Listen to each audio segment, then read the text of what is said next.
Always happy to do a recap. Fucking have everyone Also, do oh it. my god, so many character tokens. Only Because everybody 7. except Look at John that has bar. a companion. Everybody has a friend. I wish all the friends were next to their appropriate people. Yeah, that would be nice, wouldn't it? It's not based on load-in time. I don't even know what it's based on. It's not alphabetical. Is it? And it's not like existence of the token. Yeah, I don't know. Is it? Is it on the order people joined? Because I do remember David joining, or not David, Skylar joining first. There's a lock feature right next to it. Yeah, I think originally it it was allows just you. Varys and Zell in the game, so yeah, somehow Shadowfax got between them. I don't know how. It's Yeah. Shadowfang. And for the morning game, Skylar loaded in first, then I loaded in, and when we loaded in, the twins were on either side, and he even made a comment about about how Tiberu was in a twin sandwich. Nice. So yeah, I don't know. It's weird. As a note, Skylar, it did save Zell's dice Keller. I don't know if you changed your Varys's dice Keller last, but at the very least, it saved Zell's. Yeah, it did. It did not say Varys's. I had to go in and set it again today, so I don't know. Zell said. So I don't know why it does it to you you specifically. Like the game's picking on Skylar. It's like you will never have the same dice Keller week to week.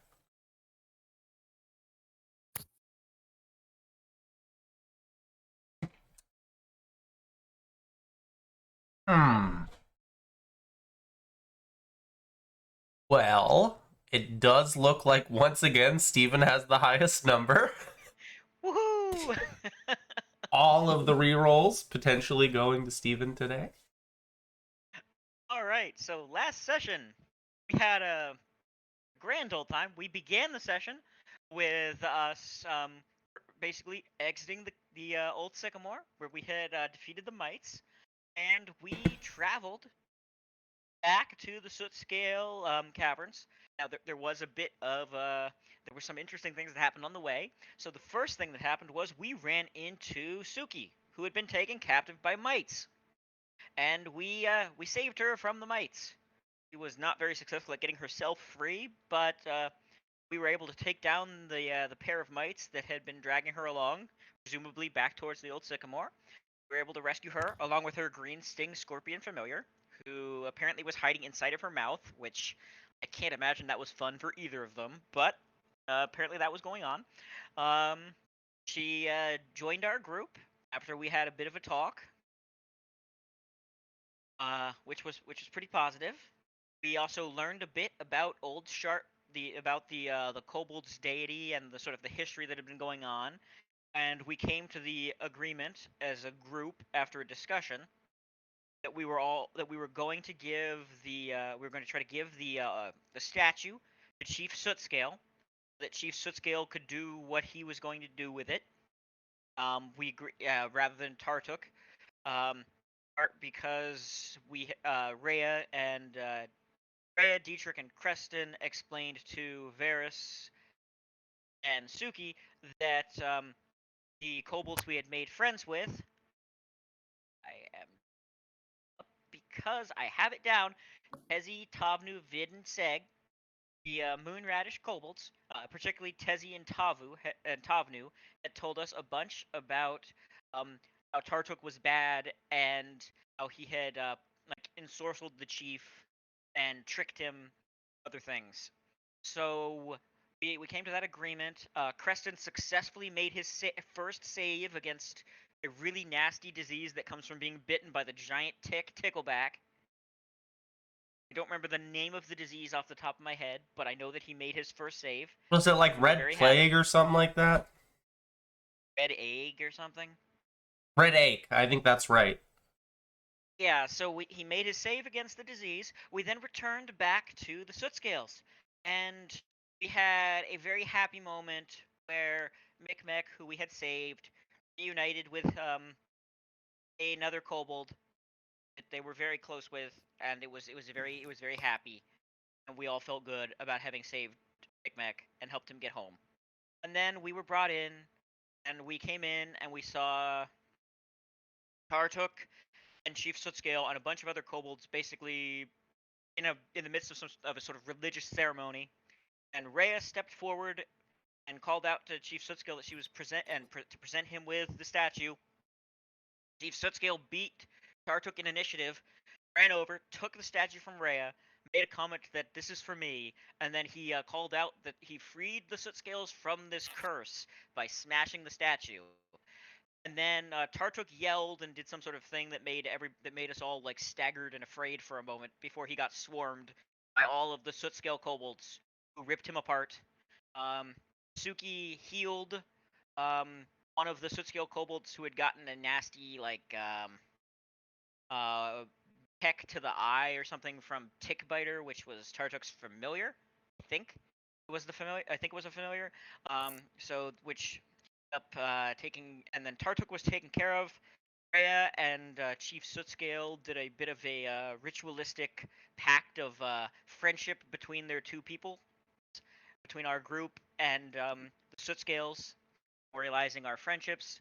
Rhea made sure to ask that our friends Tezzy, Tabnu, and the others could come back into the fold, and Chief Sootscale said it was fine. We also arranged that we were going to be present for a feast, and we got some pretty cool loot from Tartuk, including some bracers of armor, a book, and a couple of other things that I don't remember off the top of my head. But we were about to go to this celebratory feast with our new kobold friends.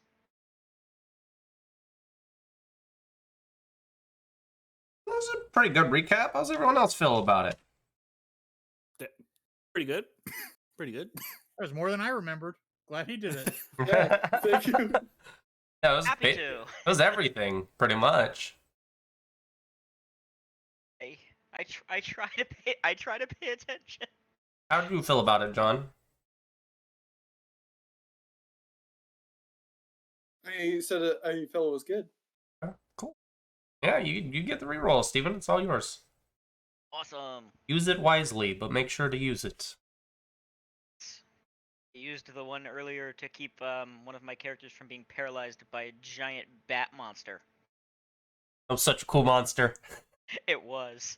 I always feel bad for large creatures when they don't get reach. Yeah, I was worried that it might have reach, but then it didn't attack, and I was like, okay, thank God, it doesn't have reach.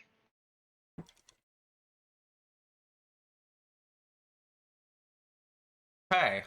You guys are going to move on to the party. You guys can move over to the main room if you'd like to. I'm not going to put all the kobolds out there. I mean, I can if you guys want. There's a lot of kobolds. So many kobolds.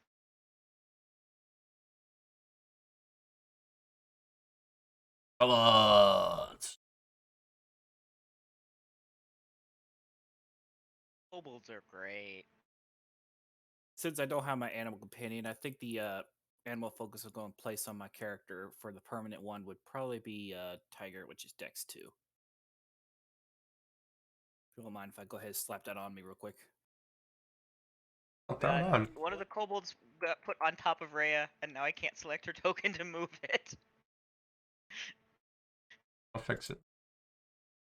Okay. Do-do-do-do. Do-do-do-do. So many kobolds. Apocalypse. I don't know. Kobold apocalypse. Yes. So many kobolds. Apocalypse. And there's most certainly more. But that was just one encounter that I could pull out. Yeah. I think I actually had it written down how many kobolds were left. There we Oh, go. if I don't have it, I know I can find out how many are left pretty easily. I'm slightly distracted with my DoorDash order. I don't know which direction everybody went. For the big room. Right. Okay, so up here then.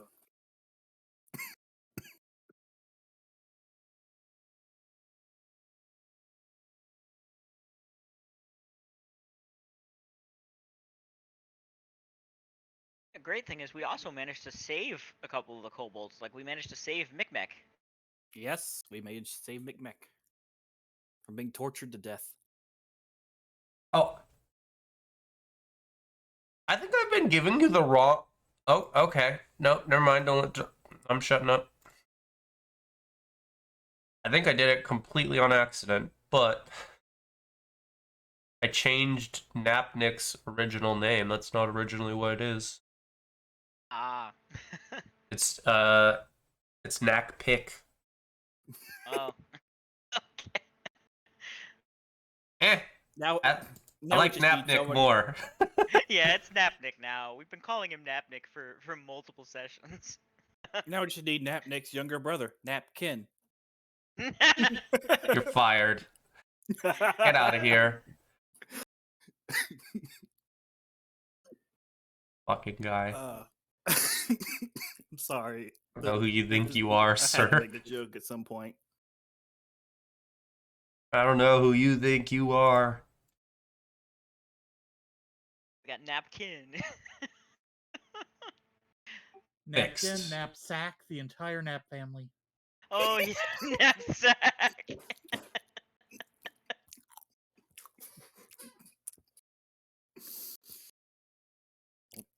I feel like Jacob's about to TPK the whole party just for those jokes. Fixed. Don't forget about their exiled brother, Kidnap. Kidnap. We're all gonna die. Numbers? 4, 6, 7. 1, 3, 4, 5, 6, 7. Oh, you fucking lied to me, game. Fucking lie to me. Oh no, lie to me. I'm gonna get you guys all of the kobolds. Every single one of them. Woohoo! Well, except for the ones that aren't gonna be here. I think you guys know all.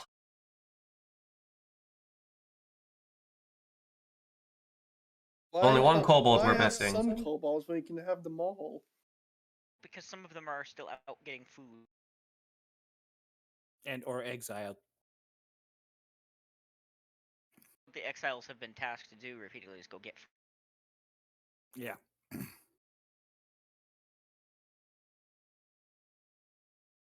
But now we have a Bad. delicious tartuffe to eat. Oh god. More also kobolds. Honestly, wouldn't put it past the kobolds to choose Napnik or Fartartuk as their food. Well, there's cultural differences. Like there's like lizard folk, for example, believe that it's a waste to not eat any meat. So like they eat their own dead because to them it's a waste of a resource. Yeah. That's definitely what's happening right now. The parts of Tartuk that haven't been torn up are being put on a really long skewer. They're being put over a fire that you see being lit right now by a couple of the kobolds. They're having a pretty hard time with it, though. See, the rocks they're using are oversized. So one's holding one side, one's holding the other. The one standing in place as the other one, like, pushes with both his arms the rock, trying to get a flame to go onto the brush down below. I think it is at this point that some of us would probably start questioning finding the fine line between in cannibalism. I mean, they're kobolds. They're cooking another kobold. I'm talking about for us of other races. Would we consider eating another intelligent creature cannibalism or no? Well, I mean, there's people that would eat an elephant or a dolphin, and they're pretty fucking intelligent. That's Yeah. fair. Are you genetically different enough to eat a kobold? I don't know the answer to that. You can probably eat one and be fine, at least physically. I would imagine they're different enough. But Having morally- spices, you can eat anything. The moral question is the one that we need to.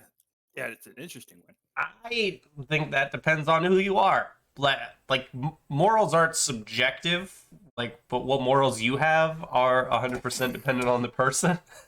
I think it's know. morally wrong to eat an intelligent being.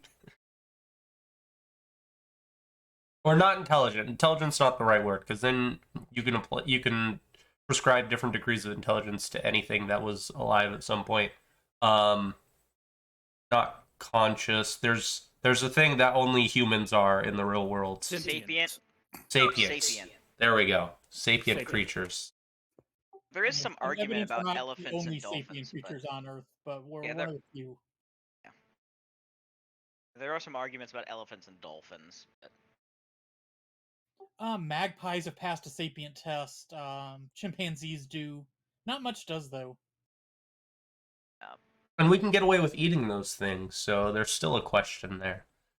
yeah, I would think it's morally wrong to eat a kobold, but it's possible for you to do without your body getting fucked up. That is fair. But at the same time, your characters don't have all the same morals I do personally.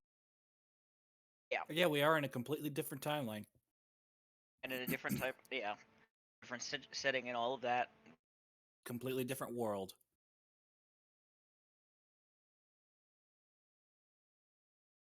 Where the rules on what to eat is probably a little more lax than it would be here.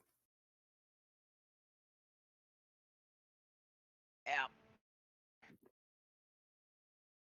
So is it just Tartuk, or did they bring out some other food too? No, it's literally just Tartuk, because you guys you all just got here. Okay. And look at how many kobolds there are. There aren't that many, and that's most of the tribe.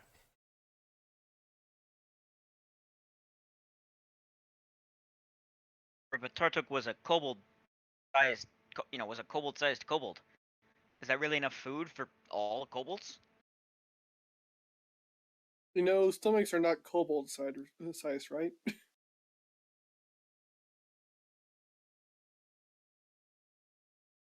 Okay. Yeah, I think it is. I mean, if Freya were to bring this up, Dietrich would offer to go hunting while everybody's cooking. You're going to see a few of the kobolds wander off to the south. Probably like 3 of them. Just imagine there's 3 less than. Yeah, the only other kobolds that exist for this tribe are the ones you guys met originally.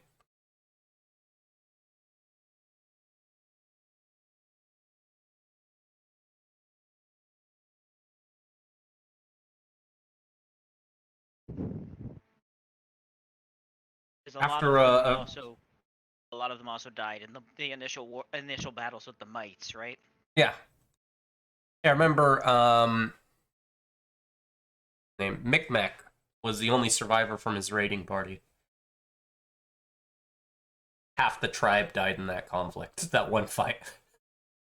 Right. Oh, didn't we find a book on Tartuk?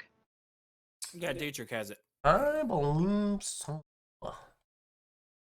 He's got Tartuk's personal journal. Yeah. Did we do anything? We might be able to learn something interesting from that. Like, he seemed really weird. Like, what he was doing didn't seem to be like.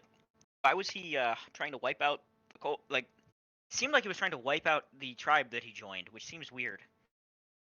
You can't read any of it, Dietrich. It's in a language you don't know. Oh, well.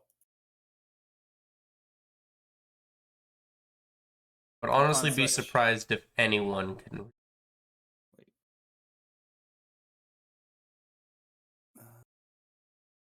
No.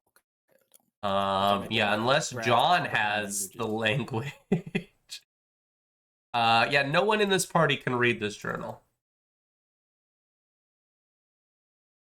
Huh. If only I had comprehend languages. Oh, But it's not. Well, then it's not Then it's not Draconic. Just the normal kobold language. Interesting. If someone has comprehend languages, they could read it.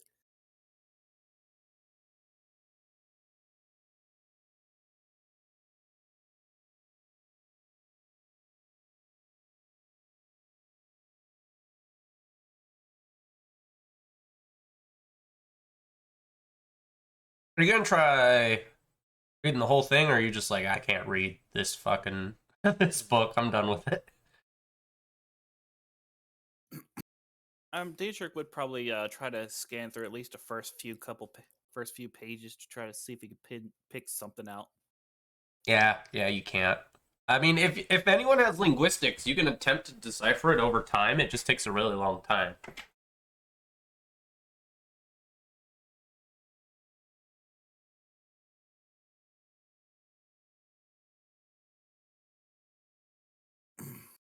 No. I'm not sure They're if any of us have a rank in linguistics. fucking weirdos. No, that's fair. Dietrich would offer the book to anyone who would want to make an attempt. You'd be like, I can't read this. Anyone else want to give it a shot?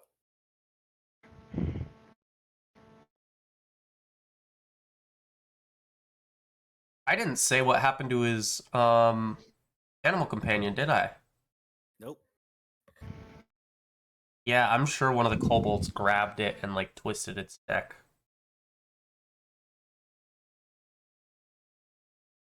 The crow tickbiter. It was tickleback Raven. and tickbiter. Oh, Raven. Raven. Sorry. Raven tickbiter. Tickbiter and Tickleback.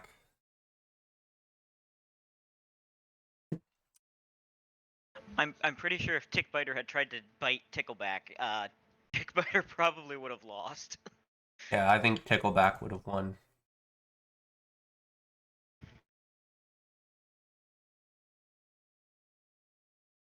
Oh.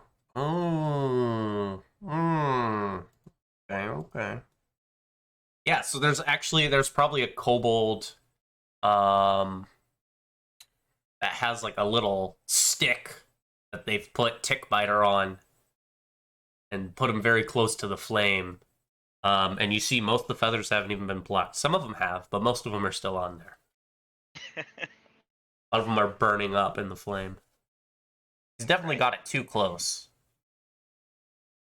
Or she. It's kind of hard to tell. Maybe, hear me out, guys. Big brain idea. Maybe the reason they have generic tokens for creatures they intend for you to fight, and even some that they don't, because they assume that your characters are racist and they're trying to make you subconsciously while playing your characters. Wow. Yeah, well, it didn't work for us with the kobolds. Tell me, can you tell any of these kobolds apart besides the black one? Based on the art of the pictures, no, because they're the same art. It looks like it has a slightly smaller horn. Nah, just kidding. Hey guys, sorry, but I'm going to leave because I am actually not feeling that well. Okay, man. It's just been a tough day. That's it. I hope you get better, man, and I hope you enjoy your holidays. Yeah, I'm sorry. I'm sorry. I hope you feel better soon, man. Thanks. Sorry for dipping out. Anyways, sorry. Bye. Later.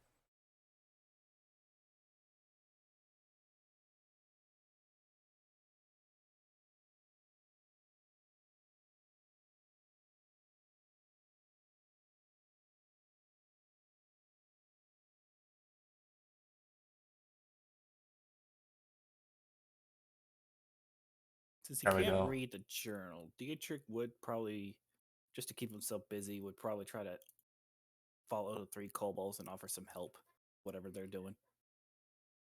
This is actually a point where Rhea could make use of one of the skills she has because of her background. Okay, yeah, if you want to help them out, Dietrich,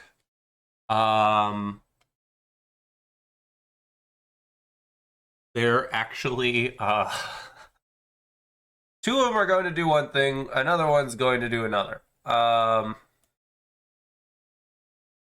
Three of them are like walking off over here, and they're going to head off, They're supposed to be heading off up north. One of them's going to break away pretty early on and head down south.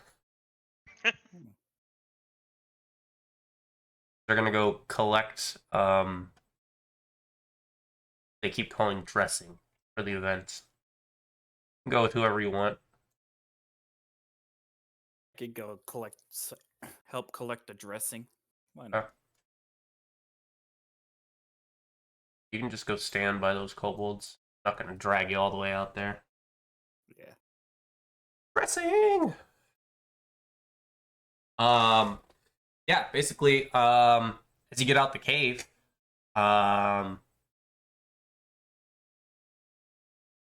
see the kobolds,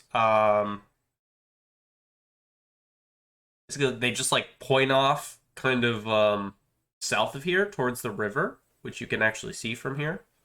Okay. You can't really, like if you look at the map, you can't really see it. It's like I guess this isn't forested. It's like a mounty area, so actually you probably see parts of the river, but they're pointing south to a place where you know the river would, at the very least. It goes down there. You'll be able to find all the dressing you need. I'm gonna go over there, and then you see him. He points at like the river, kind of. He just pointed straight south to you, but now he's pointing southwest. She's gonna go over there, like point southeast. Get as much dressing as you can, and come back. All right. He'll start making his way down. Okay, the two kobolds split, going opposite ways. All of you making your way. Yes. Remember, it's gonna take you like a few hours to get there. You're actually going to the river.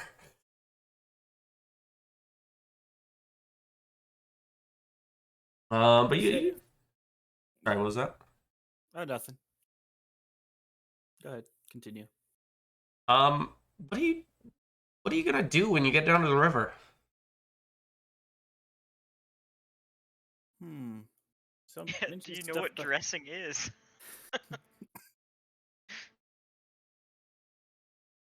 All you know is they're getting dressing for the event.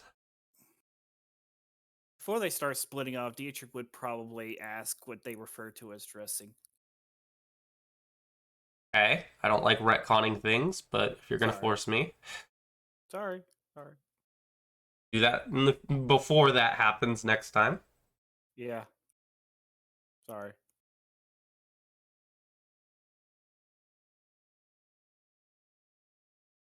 The kobold you're talking to, probably, I think he'd probably tell you that dressing is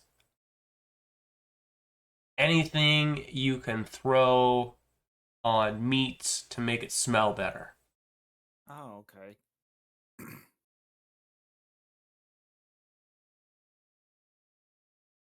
Dietrich would immediately understand, give a nod. That makes sense. Ew. Oh.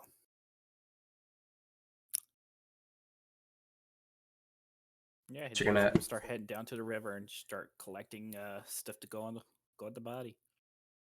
Okay. When you okay. Let me. Nice. Nice. Okay. When you get down to the river, you want to give me a survival check as you look around for some dressing? Sure thing. Okay, that's That was pretty good. almost a natural 20. And then it almost became a natural 2. Give me a D4 minus 2. D4 minus 2.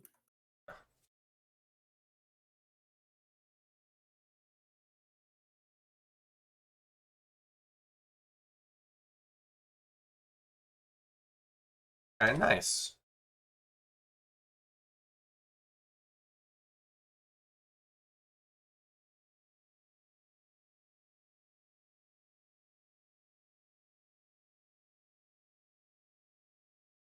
Well, I'm just gonna make that a 1. That's as low as it. Um. Okay.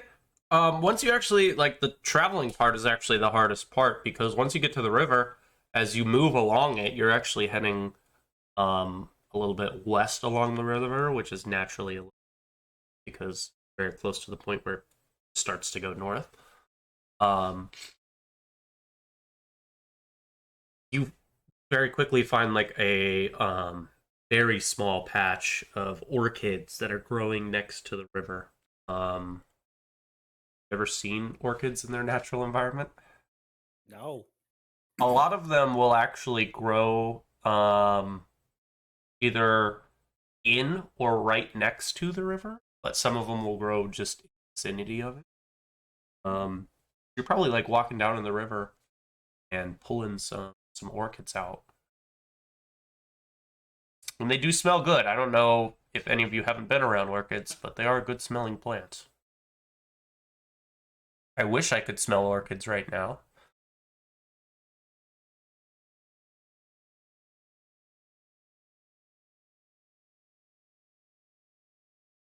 I mean, you can get like a couple handfuls of them or throw them. I assume you have like do you have like a backpack or something?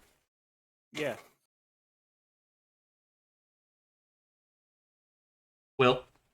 Yeah. Oh. Yeah, you hear me? Can you hear me? Do you have something you can throw them in? Yeah, I got a backpack. Okay. Set aside a little pouch in my backpack just for the orchids. Probably something we should keep in mind is the time of day too. Because remember, it's like a pretty long journey from here to there and back. Yeah. Don't think you guys rested. It's like pretty late in the day because this started very early in the morning. You're probably on your way back an hour before sunset. So it's going to be not pitch black, but it's going to be dark when you get back. Good thing I have dark vision. Good thing. Can I get a perception check from you on your way back, Dietrich? Okay. That die did not there roll it for is. me. That is terrible, Dietrich. That is very bad. Okay. I think you actually hear something a little disturbing, or at least I would think it's disturbing. I don't know if Dietrich will. 'Cause it's been a while since you guys have heard it, and you definitely haven't heard it this far south. You can't pick out the direction, but you definitely hear a wolf howling somewhere pretty far away. I mean, close enough you can hear it, but still far away. Part of it might be the weather too. The longer you've been out here, the windier it's been getting. But part of that is you're in like a hilly environment, and you did go down to the river, so not the same kind of cover that the forest has provided you guys for a big chunk of the time you've been around. Yeah. Definitely not as bad as the plains, though. The plains were definitely just on average windy. Yeah. And the windy days there were definitely windy. But still, a little chilly. Well, if you can't discern exactly the direction of the howl, you'll just kind of dip his head, dip down a little, crouch a little lower, try to keep himself from being as big a target, and just kind of start making it continue, kind of speed walk his way back. Yeah, good call. Anytime you hear that and it's in the distance, you just want to move faster wherever you're going. Yeah. Smart, clever boy. Yeah, and you make it back like a few hours later. There's no one guarding the entrance. There's just that one mite that's still in the cage. Doesn't even say anything to you. It's just sleeping. Okay. You walk in, and I don't know. You want to give me a perception check when you walk into the party room? Sure. quote unquote party room. The common room is its actual title. Okay, yeah. There it is. The kobolds Party, party, party. that you went out with, they're not back yet. I'm not going to give you any other information because we're going to figure out what everyone else is doing the next, like, Fair enough. 4 hours and some change.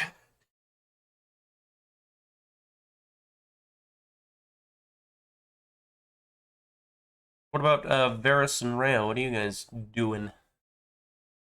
Oh, I think Rhea would actually make use of one of her other skills that she has, the talents, and the whole party. She would sing a couple songs. I'm not sure if she knows any songs, any good kobold songs, or any songs that treat kobolds in a positive light. But she does know quite a few songs because her mother is a performer, and she learned a bunch of them from her. Give me a knowledge local check. It's gonna be hard, but you might know some. Maybe you know one.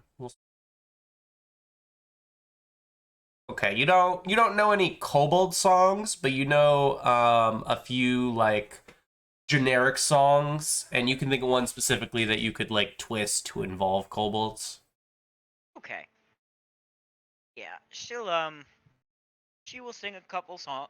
Basically, just take part in the party and try to take part in the revelry and have everybody enjoy themselves. So I'll roll her perform sing check. If you want me to roll. Sure, why not? Yeah, she doesn't do half bad.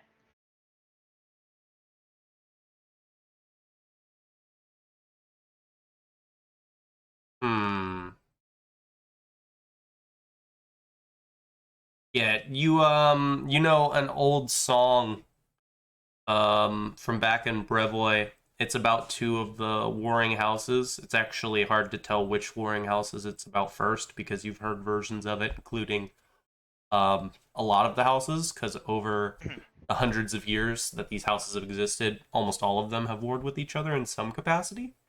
So you basically just replace this house name and that house name with mites and kobolds. Yes. It's very easy to fit it in there, and if you're singing, because I imagine this starts like shortly after Tartuk starts getting spun around on this spit. Yeah. There's probably like multiple kobolds that have gone around handing out drinks while this is going on. Of this like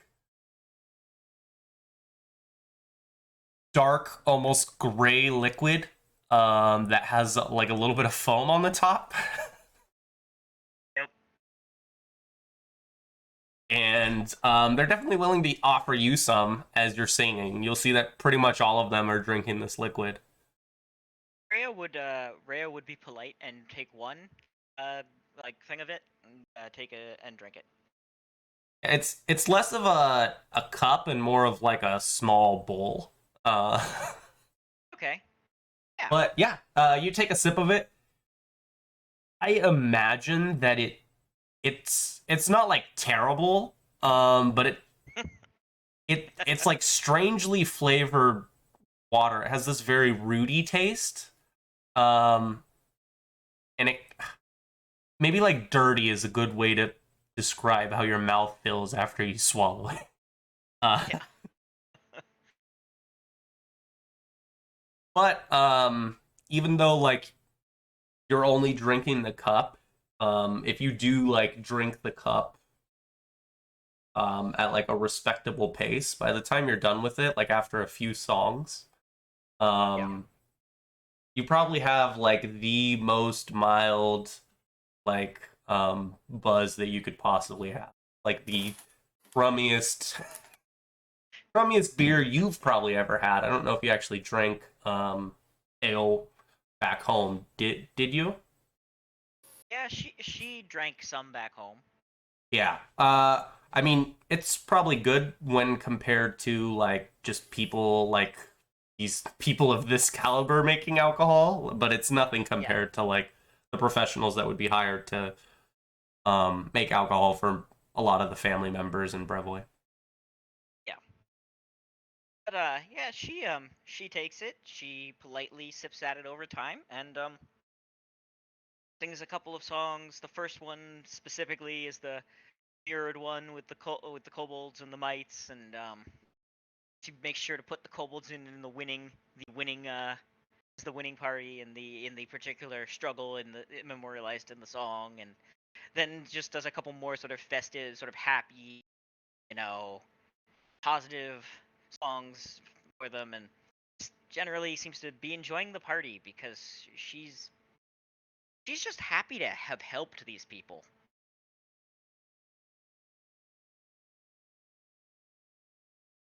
Yeah, I think they're like basking in the revelry, and you even see like the couple of kobolds that are in charge of making sure Turtuk gets nice and hot.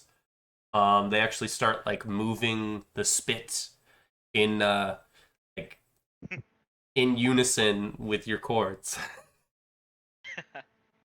And some of the Awesome. kobolds are dancing, and there's a few of them that are just like cheering to your song. I imagine you're probably not like I don't think Chief Scale is actually there. He's probably like off in this corner over here, kind of where he can just watch everyone Yeah. and have his own little space. But you see him sitting there, and he has like a regular size bowl, like a bowl you guys would eat if you were gonna have like soup or porridge or poor man's bisque or something like that. Um, that's full of that liquid, and he's sitting there on his basically like a mini throne made out of a bunch of different small bones with a bunch of skulls. Right. Yes, get it out of your system now. If you're gonna say it, this is your one chance. Skulls for the skull throne.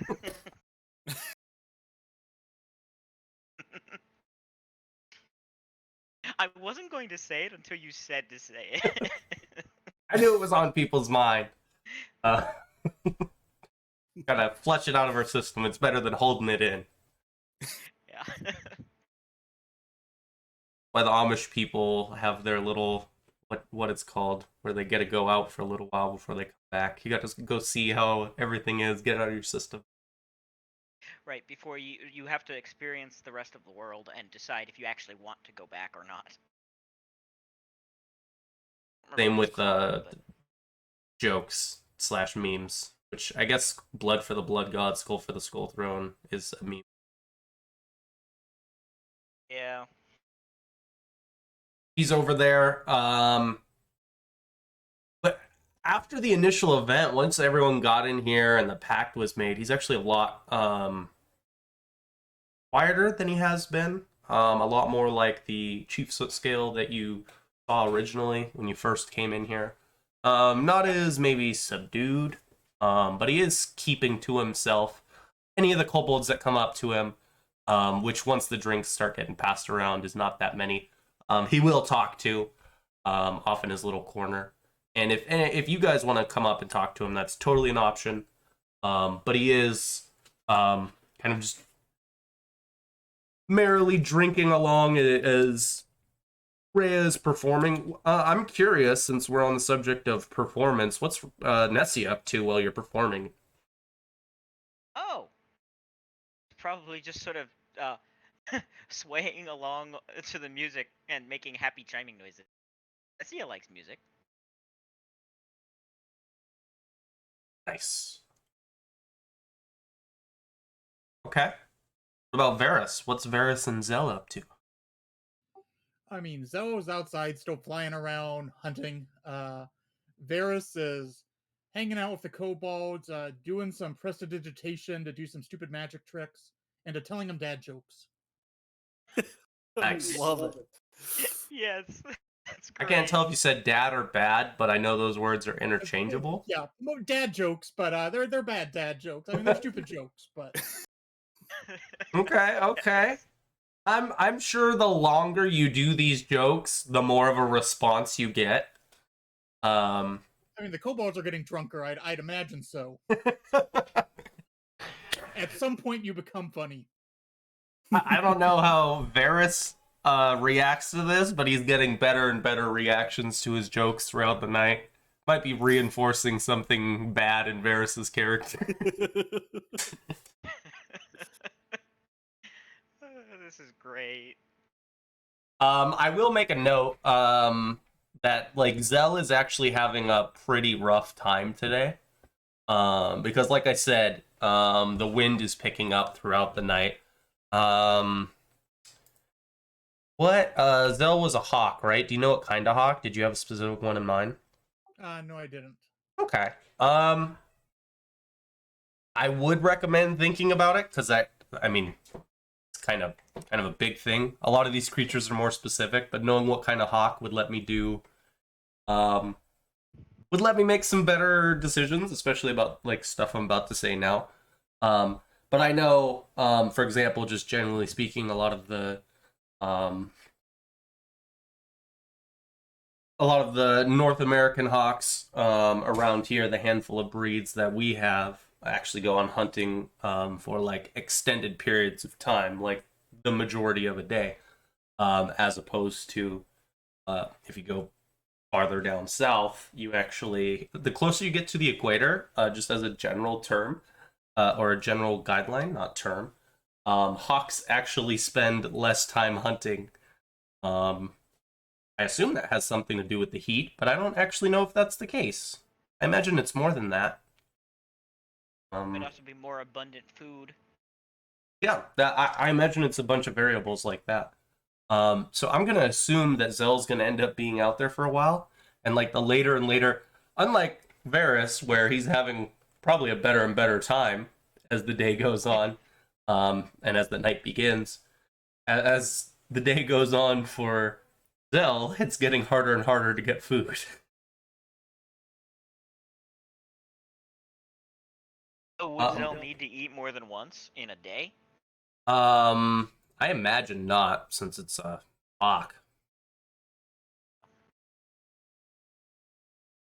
You want to give me like just a survival check for Zell?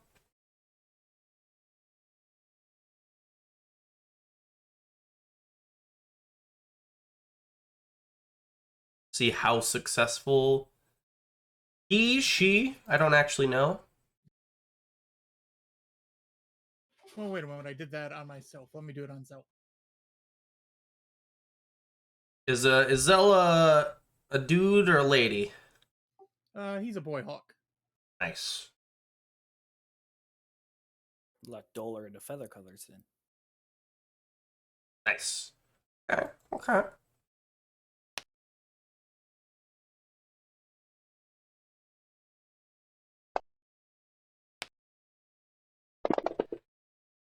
Okay. Okay. Zell actually doesn't have to stay out that long. A little bit longer than would normally take him. And I don't really know the temperament of Zell, but I'm gonna imagine I don't that. think we've actually seen Zell yet, because the entire time Zell has just been somewhere.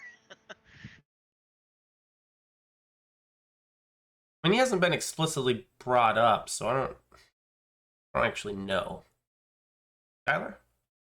Yeah, he did not like go under the oat sycamore because he's not doing that. So he just flew around them, and I mean during the travel, he came to Varys a few times, on the trip back to the caves. But Zell doesn't like to be underground. He's a bird. That's fair. Dude, you just reminded me of something, Skylar. Some bullshit from when 5e first came out. When the what are they called? The Arakoras, the bird people. Yeah. I made one. What was that? Those things. The Aarakocras. Yeah, the Aarakocras. I made one of those. I was playing a session for my friend who'd been gaming with us for like a few months, so he was kind of new to the game. But he played a lot of the older editions with his family, and it was his first time running. and I was so fucking salty because he was giving me penalties when we were in this dungeon for like a huge chunk of time because I was a bird. Um, You're I a was just bird like, person. mother. I was so frustrated with it. It was unreasonably frustrated, but at like the same time, it was like I am the only person that's getting fucked over in any situation. No one else is. Like, Yeah. I was really salty about it, but I get it. I get it. There are like the vast majority of birds do not want to be underground. That makes sense. Just like the vast majority of creatures that are underground do not want to be in the sky. A little more dangerous there. Most of them don't have wings, but I'm mostly past it now. It's gonna take a little bit longer than it normally would, but after like 3 hours of flying around, Zell would have his meal. Is he ever gonna come in here, or is he just gonna wait outside until he sees you leave the cave? Oh, yeah, I mean, if it's getting windy and nasty outside, he'll come in and land on Varys' shoulder and just like ride around. Okay. I mean, he's Maybe small even enough that he after. could actually fly in here, and it's not gonna be very hard for him to find you. So yeah, he'll come in. Um, And I doubt any of the kobolds. The kobolds wouldn't even have time to react to the bird until it like landed on like your shoulder, I assume. Or do you Yeah, have he's like pretty a fast. do you have like a hawk glove? Yeah. Nice.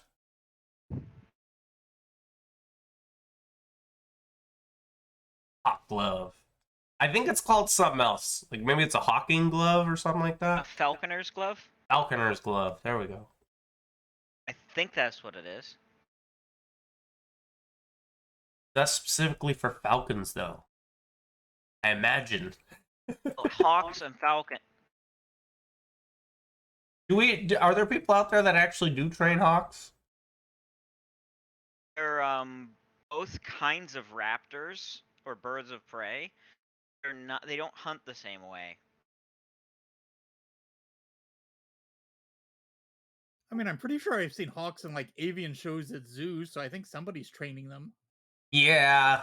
Well, I mean, I know that the gloves probably used like interchangeably. I'm just curious if hawks are a thing because yeah, you're right. Like you go to a zoo, there's people that have all different kinds of birds landing on the same glove type thing. They hunt differently. Yet exactly what the difference is, but I'm not really worried about it, to be honest. I'm just curious. I was just curious if both of those kinds of animals were actually trained by people, but I mean, probably sounds like it.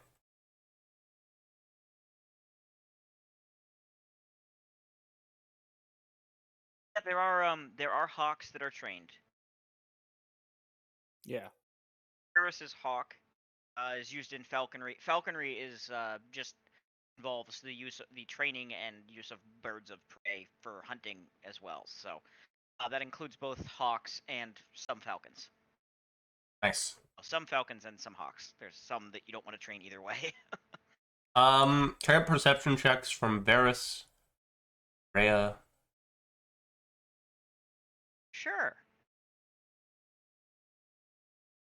Not a very good roll for Rhea. Let's see how Nessia does. All rolls are good rolls. It could have been a better roll. I mean, I said that, but it's really not true. Okay. Yeah. Varys and Nessia. I don't even know if Nessia would actually care. So I'll leave it up to Steven if she makes no.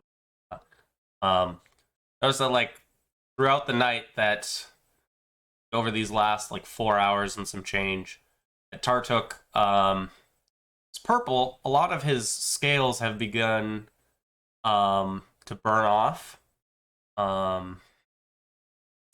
And his flesh is starting to be like very like blackened and crispy. He's cooking. And he's definitely starting to smell a little bad. Not terrible. Like if you've ever burnt like a turkey, that's a good comparison. That's a big bird. Imagine that, because I don't really have anything else to compare it to. I get the feeling the kobolds are really bad at cooking, and so they burn all their food, and then they get stuff to put on the burnt food so it doesn't smell bad when they eat it now. Yeah, I'm pretty sure that's exactly what's happening. I don't think Nessia would care overly much about that, so yeah. I mean, she would note that the cooking thing doesn't smell as good as it did before, but I don't think she would care one way or another. Nice. And probably another thing you could all note is that, like, it probably doesn't help that the two kobolds operating the spit roast have also been drinking.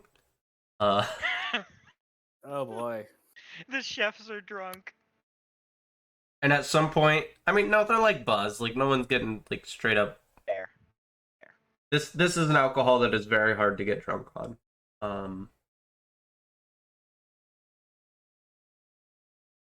And at, like, one point, like, in the night, both the kobolds had stopped operating the spit roast to just listen to Rhea. Or, like, another kobold walked up to him and was like, "Why aren't you spinning Turtuk?" And then they were like, "Oh crap, we gotta spin him again." And then they start doing it really fast for a minute before it just went back to normal. Because in their minds, if you just do it really fast, that'll catch up for not doing it for a few minutes. Love it. These kobolds are great. They're buffoons, but they're great. We chose a good ally. Yeah.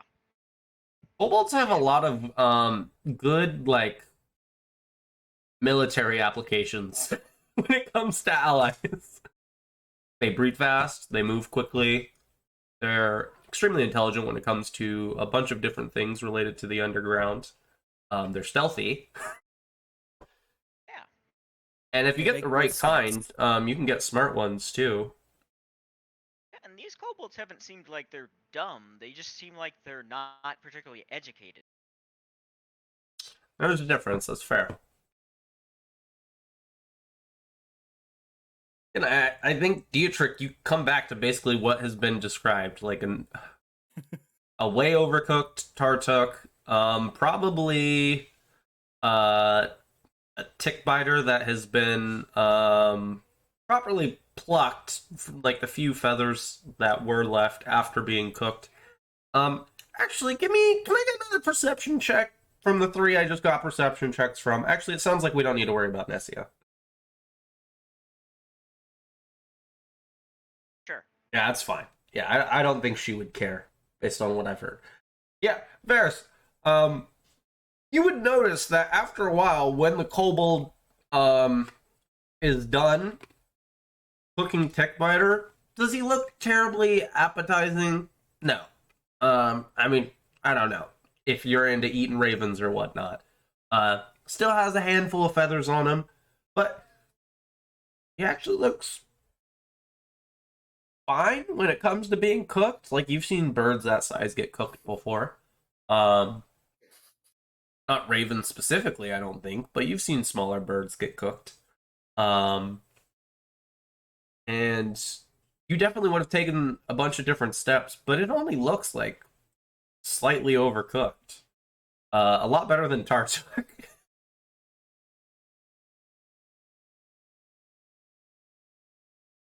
And as described, you would see probably Rhea singing or maybe taking a break, and Varys is chatting with a couple of the kobolds. You can see a few of them laughing. Maybe that's what that image is. Maybe the default image for the kobolds is them laughing at Varys' jokes.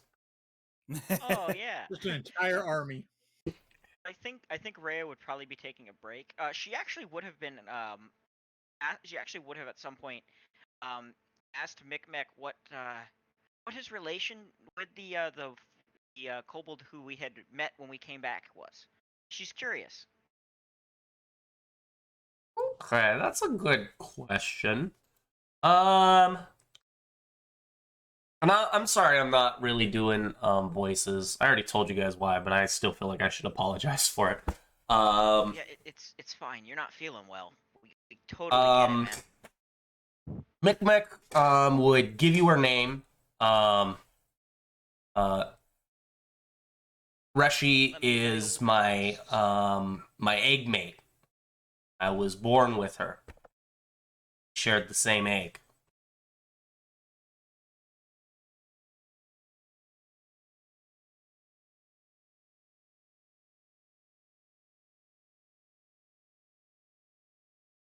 Is that common for kobolds? That you come from the same eggs at the same time?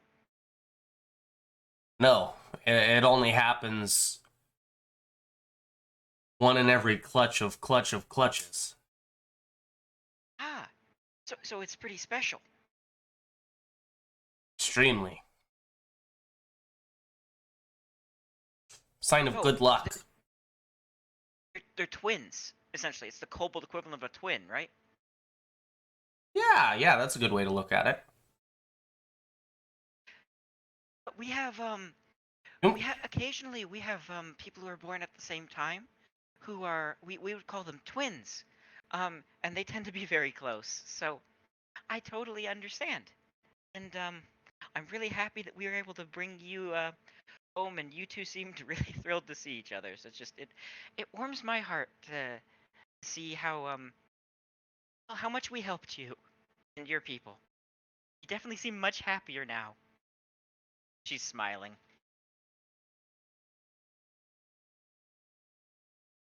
Wait until the dressing gets here. Big ceremony. Much time. I hope you did not plan on sleeping tonight. We don't have any time for it. Oh, don't worry. It's fine. This is a momentous occasion. We're all friends now. She sort of raises the bowl with the bit of drink that's left in it and finishes her drink. It's probably like 9 p.m. by the time you get back, Dietrich. Oh wow. Yeah. Like I said, you were gone like 4 hours and some change. Yeah. And you guys just did like a whole day of shit.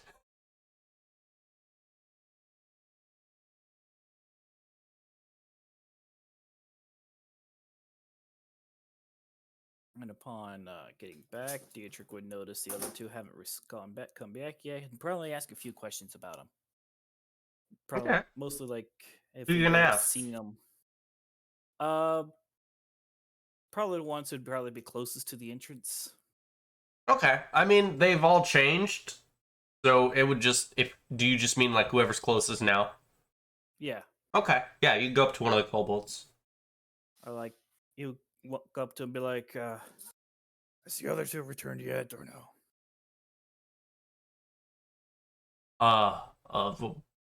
What two you're talking about? Two's ventured out with me to collect dressing. And he kind of pulls up a handful of orchids. The kobold looks around like at the whole party and is like, which ones of us went and got dressing? They all do look the same, don't they? I thought we already had dressing. No, we were. Two of them went out to grab some, and I followed.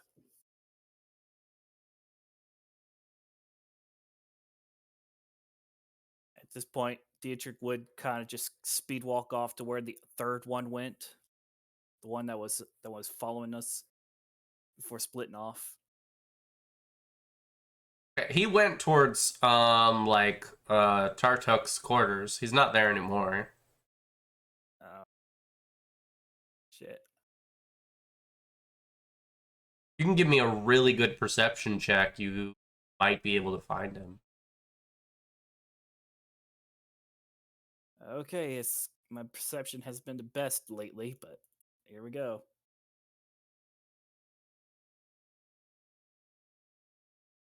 Not too bad. You're pretty sure you see the kobolds not that far away from the fire. The one that broke off earlier and didn't go out the direct.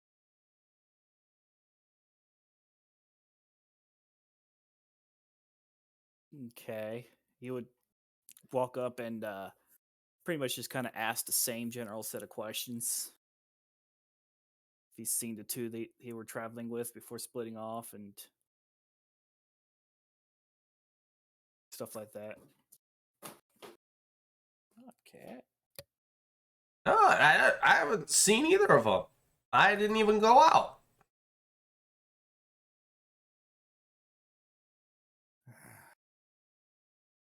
I just went to make sure that Tartuk hadn't come back alive. Well, perhaps they'll get back eventually. Hope the wolf didn't eat.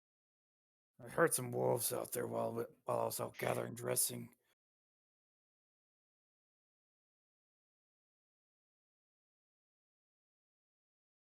I should probably go at least check the entrance.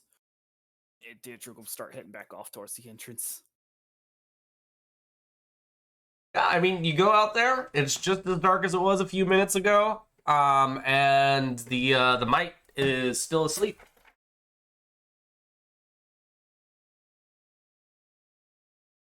Dietrich probably just kind of hang around the entrance for a little bit, see if he could catch a glimpse of them coming back. How long are you gonna wait? Shoot, probably about no later than an hour. Okay.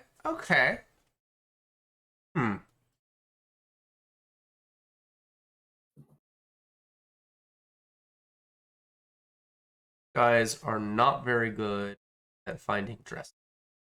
That's the problem. Ah.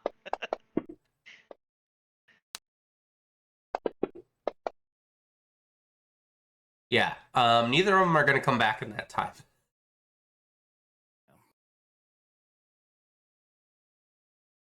All right. Well, at this point, Dietrich would just kind of hope for the best and rejoin the party. Give what dressing he could collect over to whoever's preparing the feast, and rejoin his party. Go hand it to the two people that were working the spit roast. Yeah. Okay. Yeah. They start. They basically take these reeds that were stashed off in one of the corners in the room, and they use the reeds to bind the orchids at different intervals around Tartuk, which definitely helps the smell.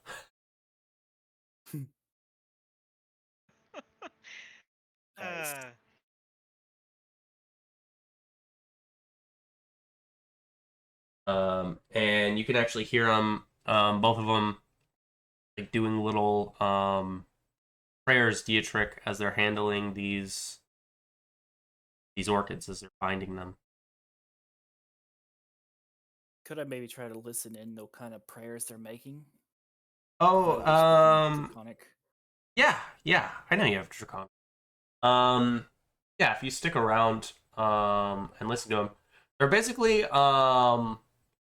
trying to guide Artuk's soul to some kind of afterlife.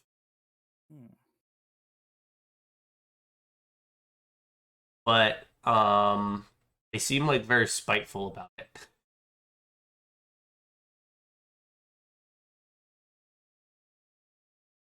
Okay.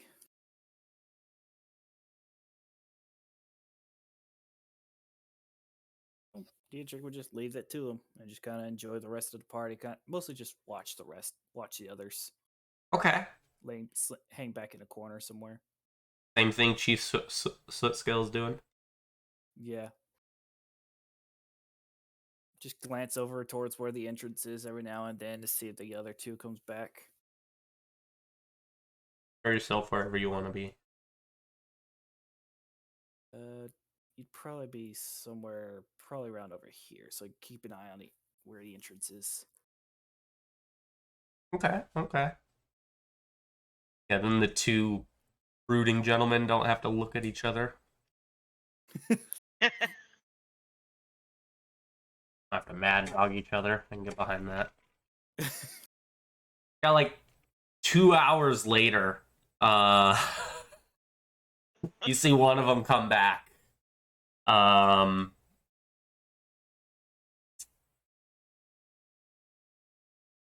and they don't have orchids like you. Orchids are too nice. Dear,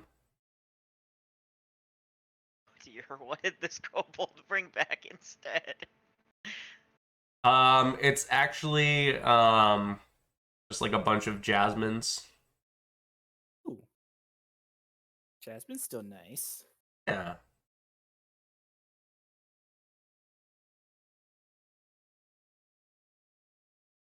And maybe like a little Brachelia.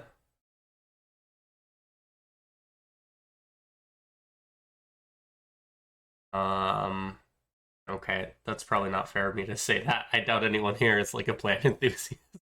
I don't know what that is. It's both slang and an official name. It's basically part of the official name for an evening primrose, which, even though the name suggests it, is not actually a rose. It's basically a low-growing piece of shrubbery that looks very beautiful. It like grows across the ground instead of up. Huh. And it has a bunch of tiny little flowers on it. Spring. But we're very early on in the spring, so it doesn't have any rain. But they smell good. They have they almost. It's almost like a combination between like mint and pine. Definitely I more can imagine pine. that's smelling pretty good. Yeah. Yeah. But they don't grow in big patches, at least around where I am. I imagine they do farther south. They're supposed to be in like hotter areas. You'll see them a lot in Southern California. They might have other names too. But the official name is I've heard a bunch of people call it Brachelia around here. Like Brachelia Californica? Californica? I think it's Indica. Yeah, Californica. That last part might not be right, because it's, you know how like plants, their official names are always, Really weird. yeah. There might be some other way. I just remember a bunch of people around here calling it Brachelia because it sounds fancier and it's simpler than evening primrose. Yeah. The only reason I know this stuff is because I used to be a landscaper for a long time. And all the money is in setting up new fucking landscapes as opposed to maintaining them. So you learn this kind of shit when it's what makes you the most money. Yeah. So they did bring, so the kobold, well, he took a lot longer, did bring back something that is very nice smelling. Yes. He was Sorry for successful. adding a It was history slower. lesson in there, guys. Oh, You're it's good. fine. It's fine. I was just making sure I understood what it was he actually brought back, and now I do. They're pretty cool. The other guy though, not come back yet. Actually, this is the one that you talked with, the lady that he said was going the opposite direction. He hasn't come back.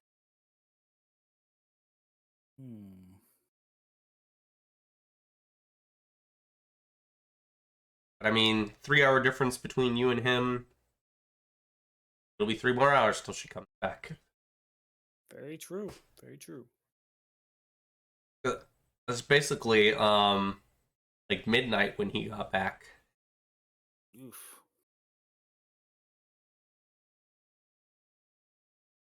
It turns out kobolds might not be good at planning either. Not these kobolds.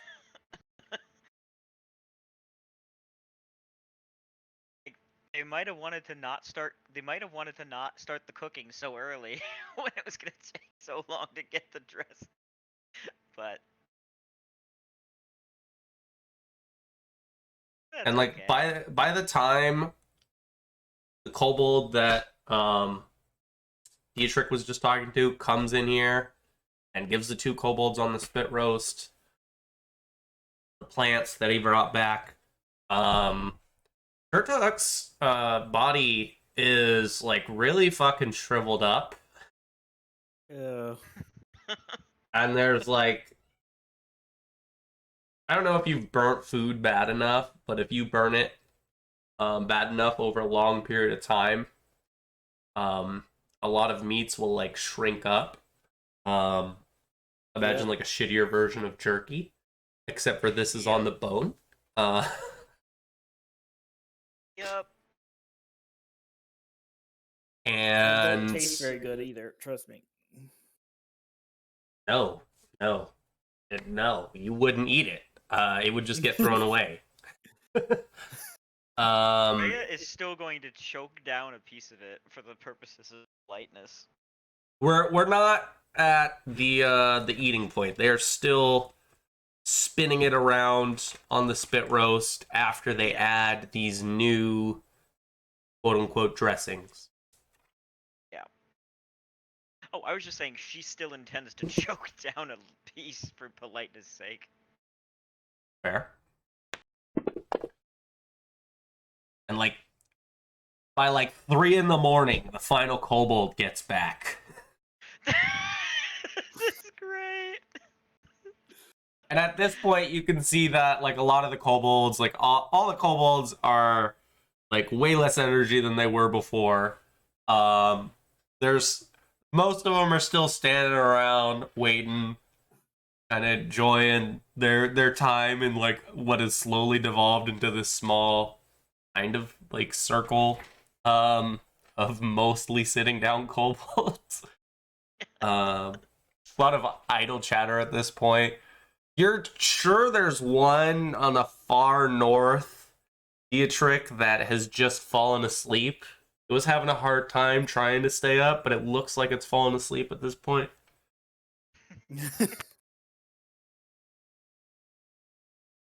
And the final kobold comes back. And I promise this time when I bring the plants up, it will not be me talking about it for however long I just did. Don't worry about it. Let's call it some gardenias. I think those are nice. Those are beautiful. And hella fucking expensive.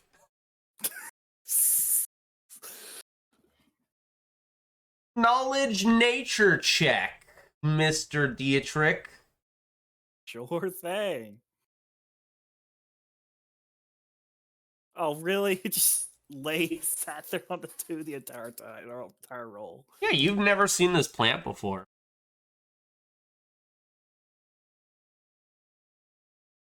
The first plant out here that you've seen that you didn't know. No, I mean, you don't even get to know what gardenias are. Neener. Neener. Okay, Jacob. Okay.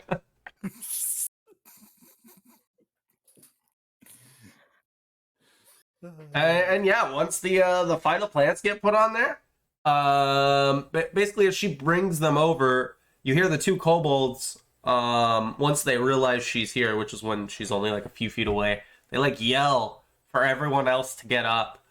They all look up and they see the kobold who's brought the final plants. And they all get up as quickly as they can.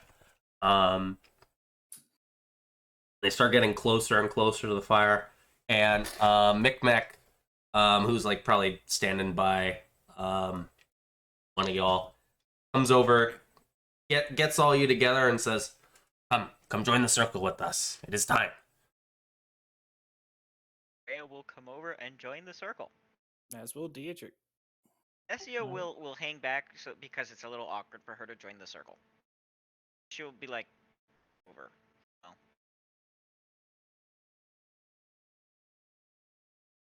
Oh.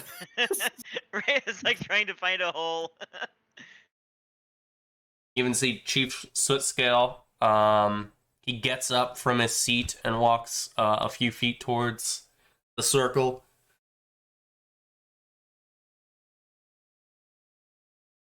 If you're actually trying to be around the spit roast, it probably makes more sense. That because these 2 guys in the center, like Kobold 7 and Kobold 1, are the 2 guys on the spit roast, something like that. Okay, that's fair. Actually, Rhea would be right up next to the spit roast. Oh, awesome. And it just smells like not as bad as you thought it would when you got this close, but it still smells pretty fucking bad. It's definitely burnt as it can fucking be. If there are any juices in this body, they must be hiding from you. And you can see most of the dressing has been burnt at this point as well. You can even see some of the burnt remnants of it around the roast itself, like on the ground. Though most of it's burned up in the fire. And there's just the last dressing that has just arrived as it gets put on there in the circle forms. You all join in. And there's this really... I want to try doing it because it's important.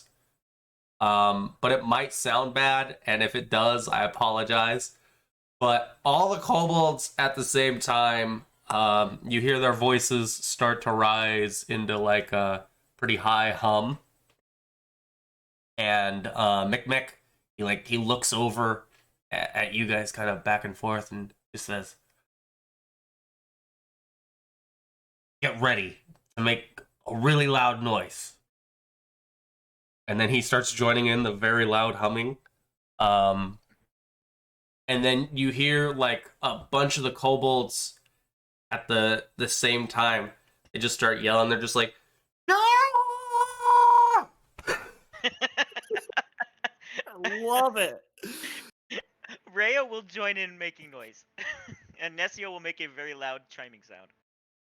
Nice. There's just this cacophony of noise being generated. I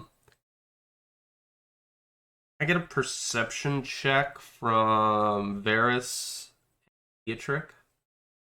Okay. At this point, since we're doing a lot of perception, would it be okay if I went ahead and used and kind of just switched my animal focus from tiger to which one was it?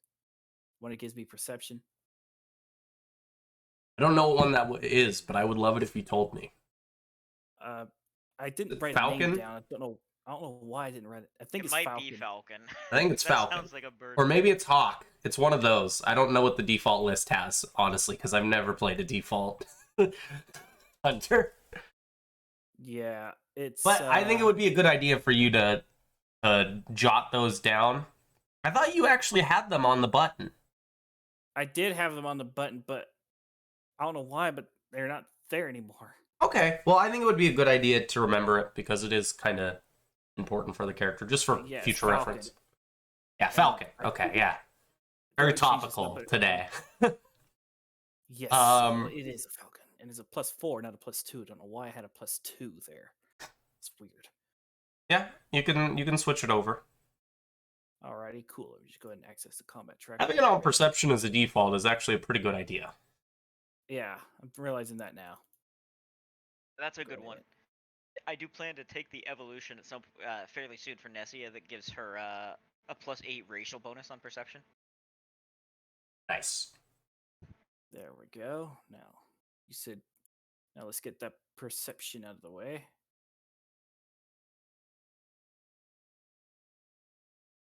Okay. It didn't Okay. code. Okay, whatever. That skill didn't work right. It didn't. It might code be. in, It I says didn't- perception Falcon. It might not need. Yeah, maybe that- maybe the Falcon shouldn't be there. Yeah, the that Falcon might- shouldn't that might be there. Why I did. That might be why I didn't put it there. You might be able to get it to work if you still want the name in there if you put a comma in front of perception. Because Yeah, a you- comma shows a break, and then it will check for both of those when you roll it. So whenever you roll a die, I'll be checking if it's a perception check or a Falcon check. As dumb as it sounds, that might actually work. As long as you keep Falcon, I think it needs to be lowercase for it to work. And make sure there's a Between that- space. Yeah. There's supposed to be. Yeah, there's a space. Okay. It just It's doesn't showing show that it on the here. Effects pack tracker. Yeah, throw it out. We'll see if that works. Let's see if it works. Hey. There you go. Now, anytime you roll a perception or a falcon check, you will get +4. The Falcon. Now you just need a skill called Falcon. Falcon Punch. Two barrel. Both flying games, completely different kinds of falcons.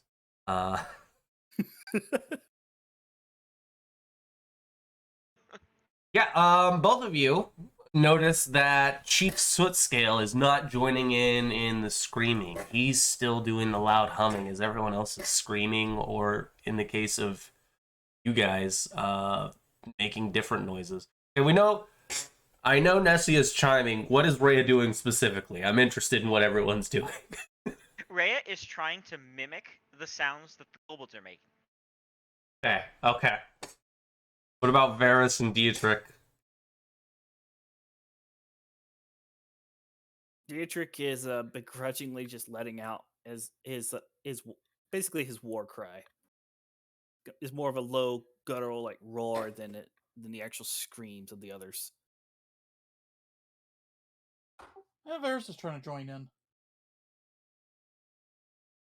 And you notice that Chief Sootscale is definitely not.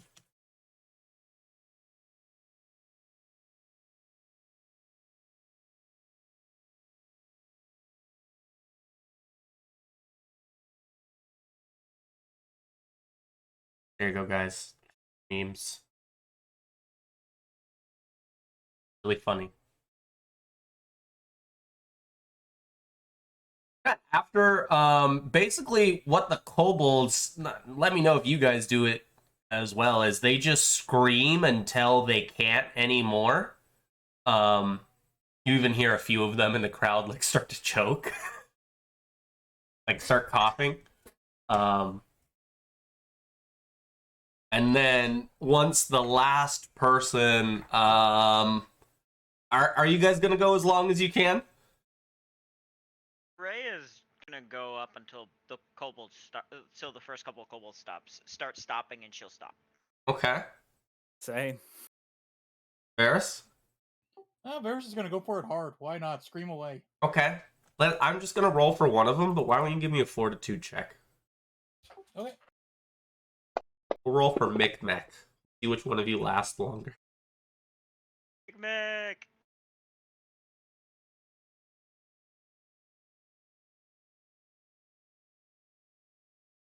Nice. Okay, it comes down to the Micmac last is a bitter two. screamer. It's Micmac and Varys. Varys gives out shortly after the kobold before him, and Micmac just barely lasts a little bit longer before presumably like Varys starts choking as he like heaves over. I've never screamed myself hoarse before, but that's what all these kobolds are doing. Nice. I imagine it doesn't take long. Then again, like, I'm making assumptions, but I imagine part of the reason kobolds and goblins can run as long as larger folk is because they have bigger lungs than most small folk. I know that would be one of the many factors that if we were trying to apply real logic, it would be. So I have a feeling they can scream just as long as you guys can. Yeah, the kobolds are. I have just enjoyed this as well. So I'm curious: is a lot of this actually written into the book that this is what the kobolds will do, or is this stuff you've come up with? I mean, either way, it's really cool. I'm Yes. Both. curious. Okay. And then after that,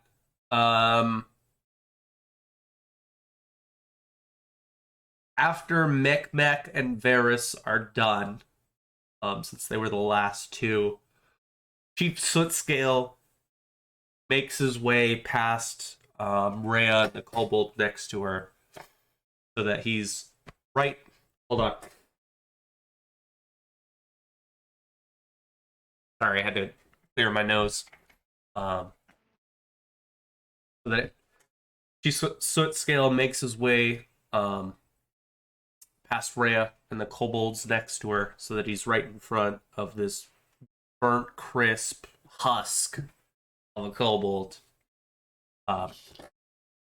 While he continues to do this loud humming sound, before he lets out nothing like the scream that the rest of the kobolds were doing. This is like a proper roar, which probably catches you guys off guard. Can I get will saves from all of you? Ooh.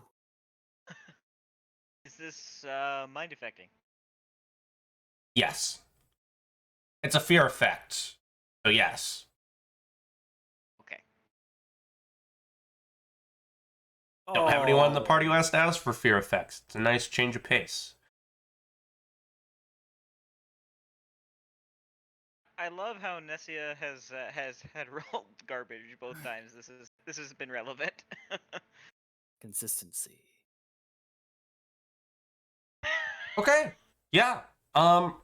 Chief Sootscale lets out a roar that all of you think sounds remarkably similar to like that dragon roar that you guys heard like a week ago. Oh. It's loud. Probably not as loud as that dragon was, seeing as you heard it from so far away.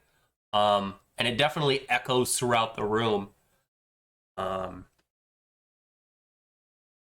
There are mechanics for what you would be with this, but it doesn't matter too much. Just know that everyone here failed except for Varys. Okay.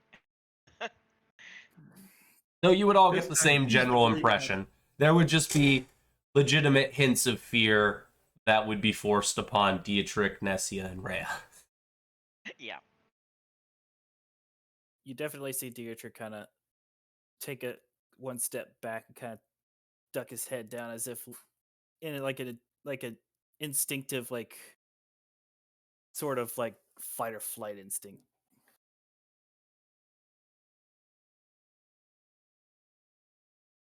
Varys is like fist pumping. He's like, that was amazing.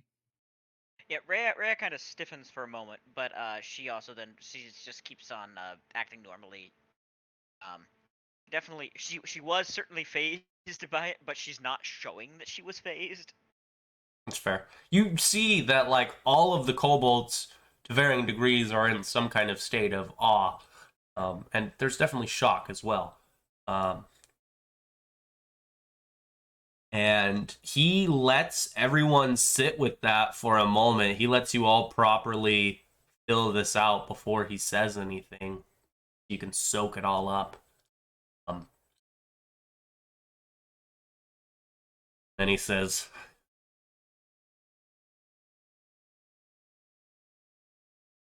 grab stick. And you see the two kobolds that were operating the spit roast. They lift Tartuk up. Says, now we march. And Chief Sootscale starts walking towards you, Varys.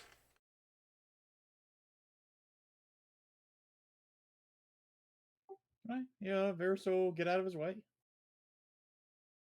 Okay. And with that, Chief Sootscale begins to lead a parade of kobolds towards the entrance of this cave. There would have been two more kobolds in there. I just didn't drag them over. You guys don't need to move your tokens. Are you going out with everyone else? Or are you going outside? Definitely. Yeah. Okay, yeah. Chief Sootscale takes you guys outside. Remember that the Sootscale Cavern is on the top of like a hill. It's like pretty high up on a hill. Not the very top, but pretty high up on the most prominent portion of this mountain.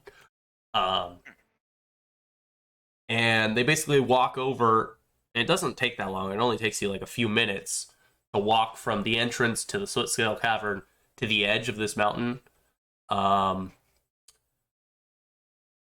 where Chief Sootscale stops, and you see everyone else stops except for the two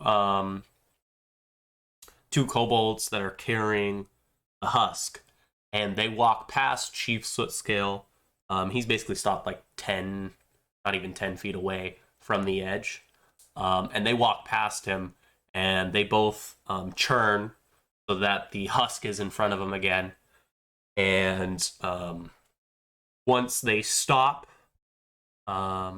he waits a moment, and then he turns towards everyone else.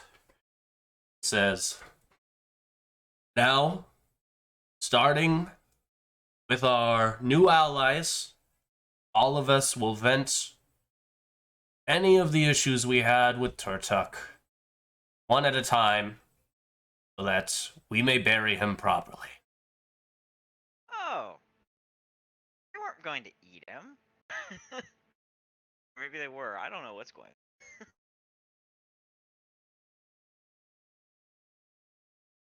You see him, he steps off to the side, and he gestures towards, I'm going to assume it's Varys, since he was the closest to the exit.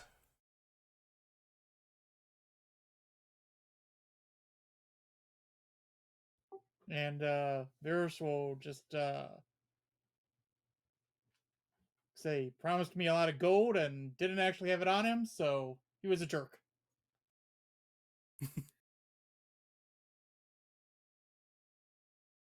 And then to scale, he kind of he's been watching you this whole time, just like everyone else, and he says, "Oh, my apologies. I should have known. Now you come stand over here." And you see him. He like walks past from the like basically the right side of the two kobolds holding Tartuk to the left side, opposite of where he was, and he says, "Now you stand over here."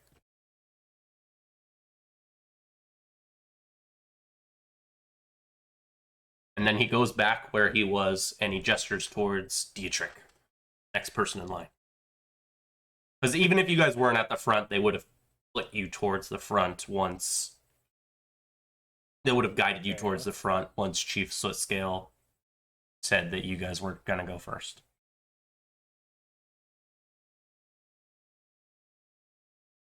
Dietrich would take just one step forward and look over at the burnt corpse of Tartug, go, "This is the price of betrayal." It kind of just falls back into where Varys falls in line with Varys.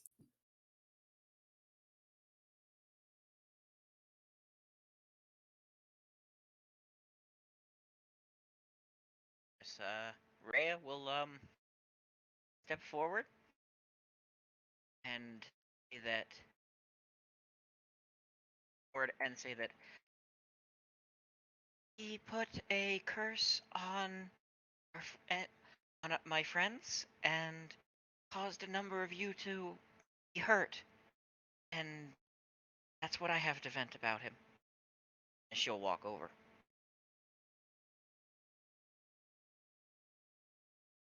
Then, like, the kobolds wait for Nessia to go up. Oh, Nessia goes up.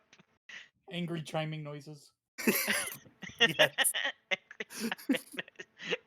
They don't know Nessia is, like, technically not...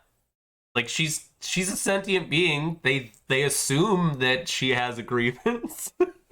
Yeah. Nessia goes up, and then you hear a voice that's that same sort of musical voice that I think actually Dietrich is the only one who's heard it. Other than Probably Rhea. right. Yeah, of the people who are here right now, it's sort of this musical voice that's an odd sort of echo. It sounds similar to Rhea's, but like as if it was made of like chiming bells or something. And this.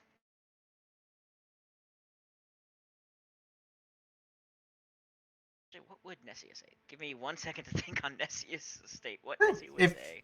If you need a moment, that's fine. We can have Creston and Suki go up and vent their grievances. Oh yeah, they can go first. So Suki isn't going to say hers like loud enough for anyone to hear them, but Creston, in a very typical Creston manner, is in a somewhat angered fashion is going to get frustrated with Tartuk over the fact that so many kobolds had to deal with his bullshit, and I quote his bullshit. And more importantly, Creston had to deal with. Very fitting.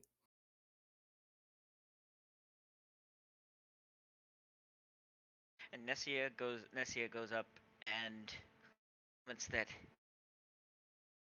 that's a musical voice. He lied, and people died, and that's not okay.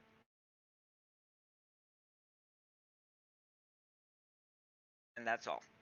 She then sort of moves over. Just her little floating thing over to Rhea. And just waits there. After that, Chief Sootscale would go from his position opposite of all of you. He would go stand in front of Tartuk and say,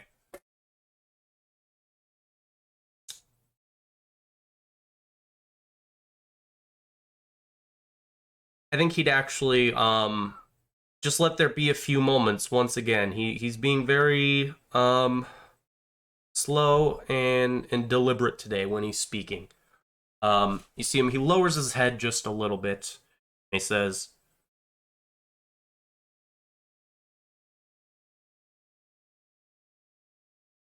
I have spent years leading this tribe in a manner for which any kobold should be happy with. But I let you, and he raises his head at this point to look up at the husk. I let you let this tribe get cursed. Even though I may have fixed it, that does not relieve me of any of the burden of having caused it in the first place. Had I not let you into our home, many of our clanmates would still be alive. For that, be with one final parting gift. And you'll see Tartuk gets spit on by Chief Sootsk before he goes and stands at the end of the line you guys are making. Mhm. And you see the rest of the kobolds go up. The first one goes up and complains about Tartuk being disrespectful. And there's some unimportant and some important things that get brought up. Basically just how their feelings and their friends' feelings, their needs, or anything they had to say were just completely devalued. And then after that, one of them talks about how Tickbiter and Tartuk, but more Tickbiter, bullied him. And after that, Nip comes up and says that Tartuk has just put so many responsibilities on him as the primary keeper of the door and just given him so many extended shifts. He's just extremely frustrated about that. The stress that was built up from such long hours out there by himself, barely being able to speak with members of his clan for so long, wore on him. And then you see the kobold, you see Micmec's Fletchmate go up, and after kind of Micmec kind of having to help her take those first few steps before he lets her go. And she talks about how she trusted him and she betrayed the entire tribe under this guise of religious pursuits and a holy journey. How every single person here, none more than her, have been let down by by him. It's just a disappointment. I think Micmac would come up after that, since he was helping his clutchmate out just before. And he starts off frustrated with Tartuk's plan to get the statue back. And he seems to also have believed in Tartuk's plan, but it's a lot less emphasized than his clutchmates venting. And a lot of his frustration actually ends up talking about like his own inability to complete the task, to get the statue himself, and how he had to rely on others to save him. Tartuk led them into a terrible ambush, and that this tribe's goals have been completely made unattainable in his lifetime.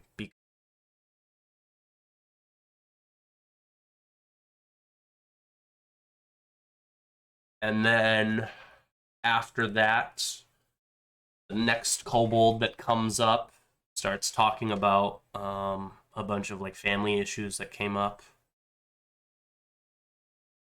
How a lot of the jobs that were taken care of in this clan can't be done anymore because so many of the physically capable kobolds have been shifted from taxing jobs to the war fronts, and how there's people left here today that are going to provide for others when they can barely provide for themselves.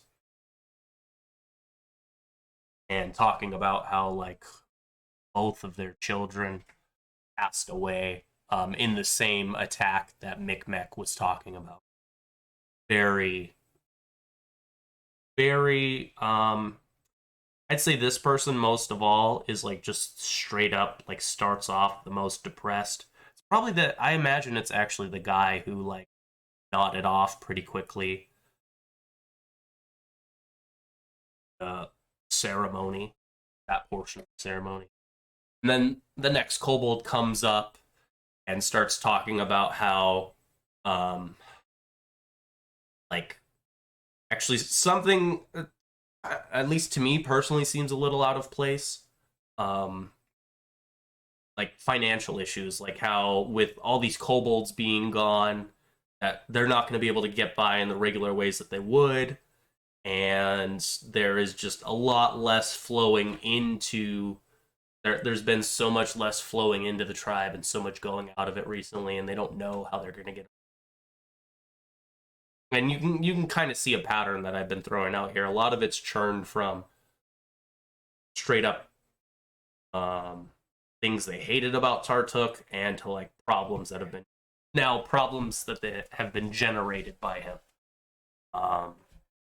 Not a crazy shift, but definitely a shift. Yeah. The next one comes up talking about how they were pressured into doing all this, how they didn't believe in it from the beginning, but because all their friends and family were doing it, they had to go along with all of this. Something that, if was said a few days ago, they would have been called heretics, and something very bad would have happened to them. Yeah.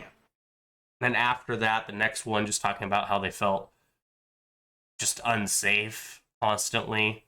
They were always worried about the kobolds around them, mites, their entire situation. And after that, another one, a very simple complaint, just being tired and hungry for days and days and days, and can't remember a time they weren't when Tartuk was here. And then the last one being in a constant state of physical pain from having like been rushed down the mountainside during one of the many patrols that Tartuk sent out. And he like took a minor fall, and you can see him, he walks with a limp. About how humiliated, embarrassed Kobold was. They couldn't actually be part of the patrols anymore after that fall. And then the last one talking about the grief they have for losing their lifestyle. Really, their life is more what it is because they lost their lover, their mate. Oh. I feel And so bad for these kobolds. yeah, took a lot. Stuff that can't be replaced. And with that, and those last two were the people carrying the husk. And with that, take the husk and they throw it off the cliff.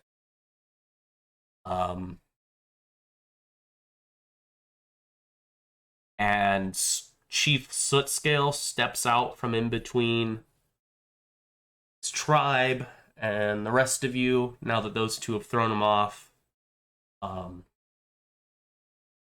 Says, "But that ceremony is over.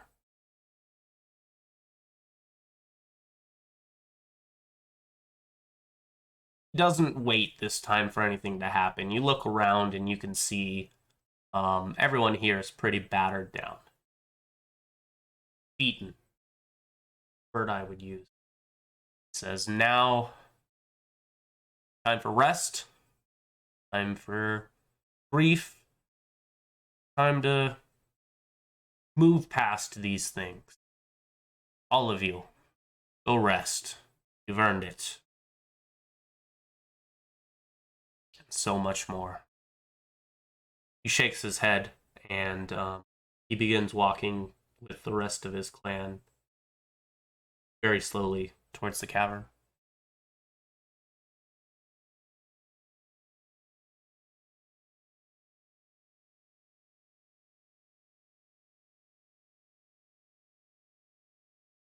What are you guys gonna do? Rhea is going to follow them. There's no reason for us to not camp in there with them, at least tonight.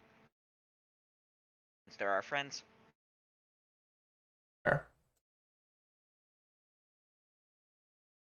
Deirdre will follow suit. Yeah, Varys has nowhere better to be. He'll follow along. And you really, Jacob, you really threw us off. I legitimately thought we were gonna have to eat Tartuk. Oh, they were just burning them to a crisp. And I just let you guys go with it. You were all convinced you were gonna eat them. I didn't say anything to prove it or disprove it. Well, he did say there was a celebration. There was a So, feast. Yeah. We So used the thought- term feast.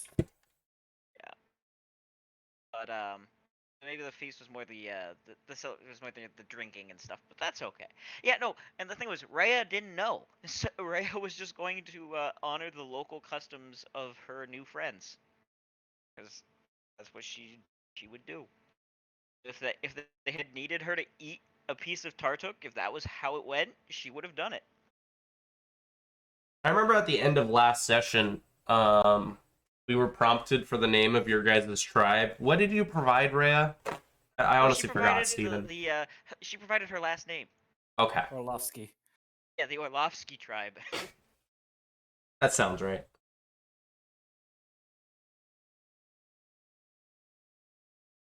Okay. Yeah. There aren't great places to sleep. You can kind of sleep wherever you want. Well, most of the kobolds do. There isn't like a dedicated sleep spot. Deirdre would just prop him up against a stalactite and just kind of go to sleep. Doesn't he have a bedroll? Oh, if he does, that's right. Yeah. Then never mind. He'll set up a bedroll next to a stalagmite. You don't have to worry about the weather tonight. Hell, there's even a fire you guys can sleep by. Yeah, Rhea will set up. Well, Rhea would not sleep next to the fire, but she will set up near enough that it is in a warmer spot in in the large room, probably. In the same room, probably as Dietrich is. Probably all stick in the same general area. Set her bedroll up. ready to go to sleep.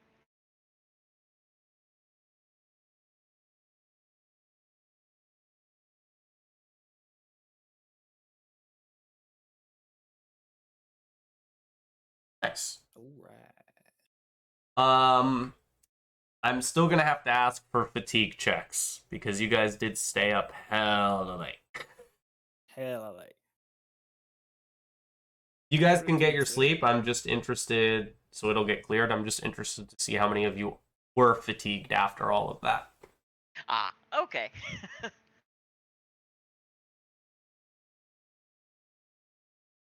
What is that? Is that a con check or a save or? It's fortitude. It's fortitude save. Normally pretty fairly easy saves. Okay, yeah. There's Rhea and here's. Andy Adelon get fatigued? Everybody's good. She could.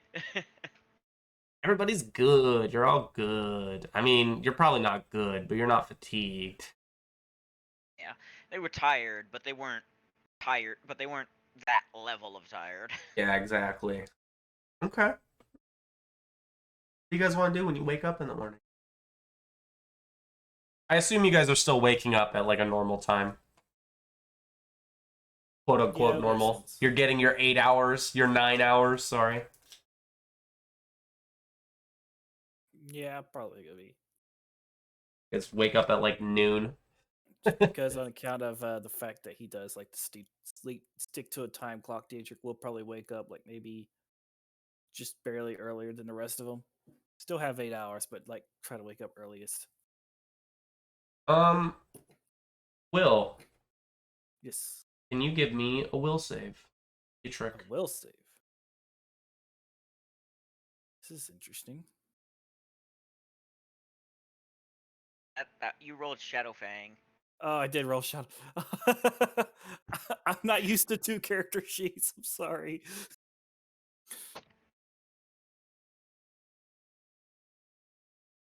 There you go. Okay. In the night, middle of one of your dreams, in front of you is a beast that you've been hunting all night. Your whole body's aching. Finally caught up to it. It hasn't seen you yet. Slowly getting closer to it. See all of your allies around you slowly approach from a few different directions.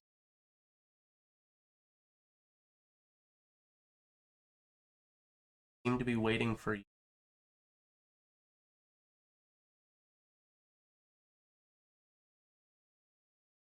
As all the allies get into position,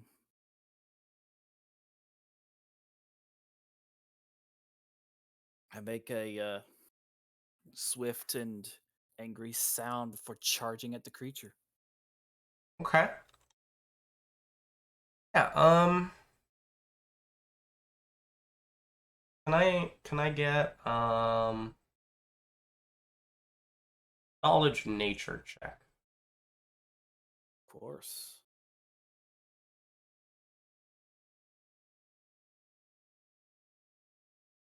Okay. Okay.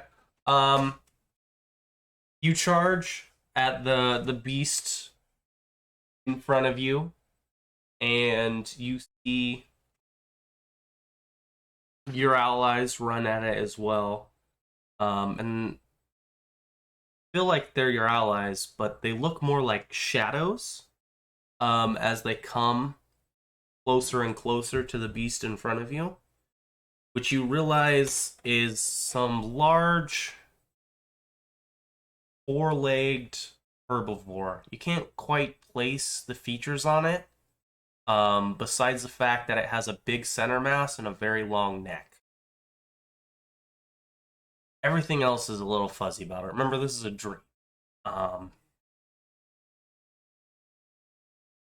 But as you yell out at it, you realize that it's not Beatrix's yell. It's actually the yell of like some wild creature. And with that skill check, I would let you know that it's a wolf. And you can feel it now. You realize that as you like charge at this creature, your weird wolf body that for some reason feels completely normal, dream. For a moment, your vision moves away back from your body as you just barely see like eyebrows and the top of the snout of the wolf you were just a second ago, as it latches onto the beast. And then you wake up lunging forward, breathing very heavily. Probably sweating profusely. Yes, Right. definitely.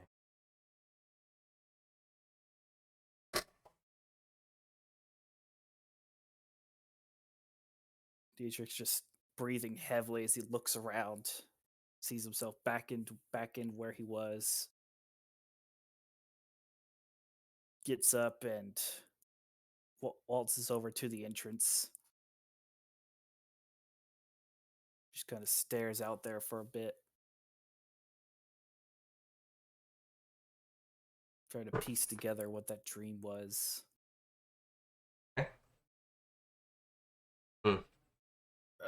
What's up?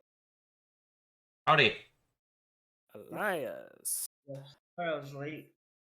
Just doing some family shit here. I'm sorry you missed it, man.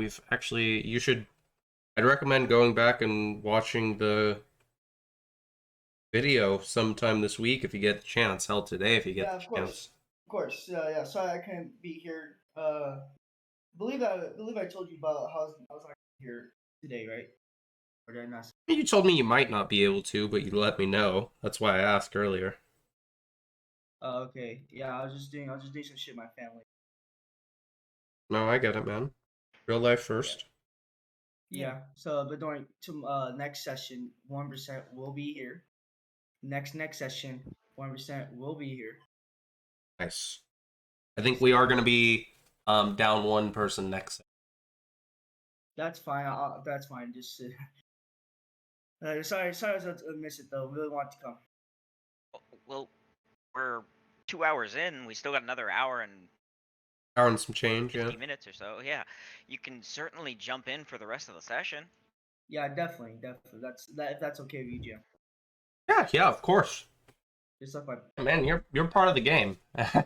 You missing the first part does not change that. Oh, yes. sorry, just let me close my Pathfinder leftover back since. I'll give you the quick, dirty version of what happened today. Right. In this session. So, Basically, Partook got put on a spit roast. We added some plants onto him. We had a little bit of a party. okay. And then we took him outside at like 3 a.m, and we all aired our grievances about him, Yeah.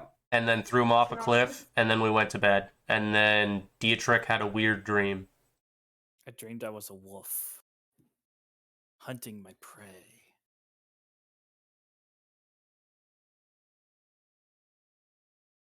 And that's pretty much it. Don't worry, I'm jumping right now. And the whole party scene was actually pretty cool. Jacob, you did a great job narrating that. Yeah. It's a lot easier for me to put emphasis on things I think you guys like when it's such a freeform game like this one. Yeah. Also for the next 2 sessions after this one, no roommate noise, so we're good there. Nice. What is he on vacation? No, I'm on vacation. Nice. Congratulations, Yeah. man. I hope you're enjoying it. Yeah. So far I am. Just 2 weeks though. That's it. 2 weeks of just no background noise from my roommate. To be nice, but after that, that's coming back. Nice. It's good to get your own space for a little bit, anyways. Yeah. Hey, what you doing? Anything? What are you doing once you wake up, Dietrich? Like I said, he's gonna get a breath of fresh air, walk to the entrance, What time is it actually? It's like midday. About time for everybody to start waking up, I guess. Yeah, you didn't miss anything. Oh, okay. You're probably up before most though, if not all of them. Yeah. As you walk outside, you find kobolds in pretty much every nook and cranny you can. Nice. Lots of them on the shelves in the center portion of the hallway. Nice. Thank you for Yeah. So many kobolds. kobolds for days. Yes. Where's my? Oh, and they haven't explicitly said it, but like, feel free to go loot Tartuk's room. Oh, yeah. For all the magic items? Question. Yeah, we will definitely check Tartuk's room when we get up. That kobold didn't lie earlier when he said he was going to make sure Tartuk didn't reincarnate, but he definitely looted the room after that. Of course. It's a bunch of loot. How could he not? But It's Dietrich will the take a nicest few- room in here. Of course he did it. Why not? Makes perfect sense. Oh, I have a question. Did anyone here think that Chief Sootscale was gonna add Tartuk's skull to his throne? Yes, I Definitely. did not think so. I think so. I knew Tartuk wasn't that, a that as trope. soon as Tartuk died, he was getting some form of his body was going to be part of some kind. Fair. It wasn't. Right? He didn't add the skull. He chucked the whole Tartuk off the cliff. Yeah, he got completely chucked off. But, you know, we joked about the skull throne earlier, so I thought some people might be thinking about it. I thought that it might be a throne made from things that Chief Sootscale had hunted that were of particular, because he's defeated because he's known to have been a great warrior chief. That's what we were told by Micmac and stuff. Yeah. I mean, that's not a bad idea. I don't know. Next time you guys are on the throne, if you're interested, I might give you some information. Sounds good. Cool. Yeah, you go out, you get some fresh air in your Dietrich, something you definitely need. Yeah. And He's gonna stand out there for at least a good 10 minutes or so, just piece together what he saw before heading back in, just kind of wrapping his things up, getting ready for everybody, getting ready to start moving out once everybody rouses up. you know how dreams are. It's one of those things where the harder you think about it, the less it makes sense. Yeah. Maybe, I don't know, is Dietrich the kind of guy who would talk to himself? No. No? Okay, color me surprised. Well, he should be. He's more he doesn't normally talk at all unless it's really relevant. He's more of a think to himself kind of guy. It's just one of those stereotypes I I also imagine like for his like more own loner kind type of- characters where they like chat with themselves. Not chat, Nah, but like think out loud basically. My character is kind of like that, sort of. Oh, No. like not all of the kobolds vocalized their complaints in a way that everyone could hear them. Yeah, I understand you. And I had Suki do the same thing, so I'm curious in that portion of the ceremony, what did she complain about? You had to complain, everyone was venting like some kind of issue they had with Tartuk. What I'm complaining about?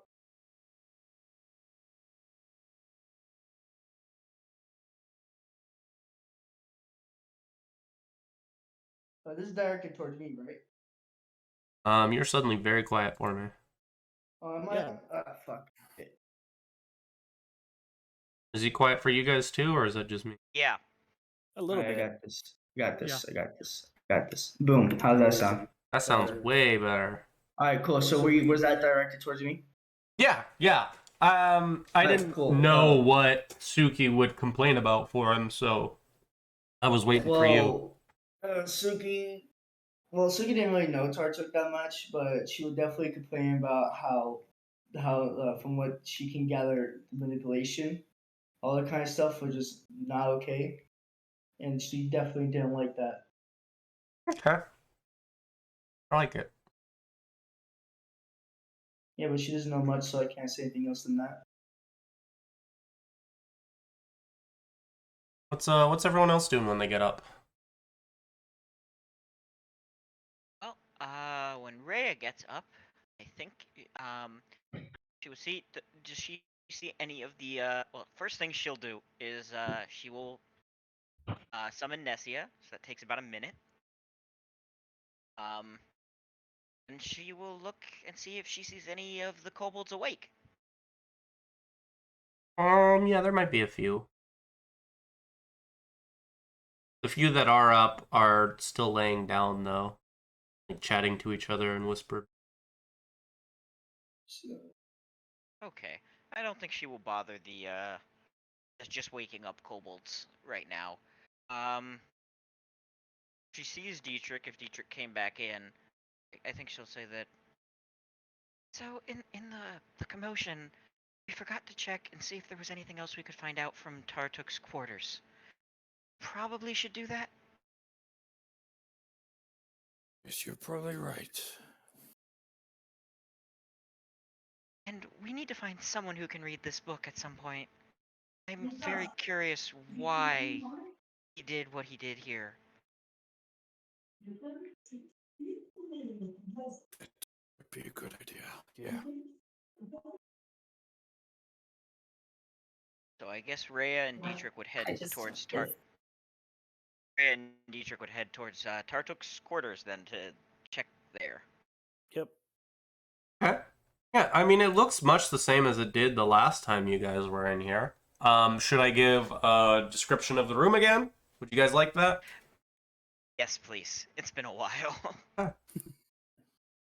Yeah, this portion of the cavern looks very different. Mostly because it's decorated with these rickety wooden frames that have clean-cut branches lashed together with gut and twine as the lashings. And there's banners that have been cut from these 2-foot wide strips of old blankets and horse hides that hang from floor to ceiling, covering most of the wall. The banners are all sloppily painted with dozens of primitive icons and different mystical symbols. They're all different. And then there's that large cauldron that you saw Tartuk in front of the first time you saw him. And it was bubbling with this red liquid before, but now it's just completely flat. There's no heat coming from it or anything. And the colors it's not glowing anymore. It's not producing color. This dark red liquid.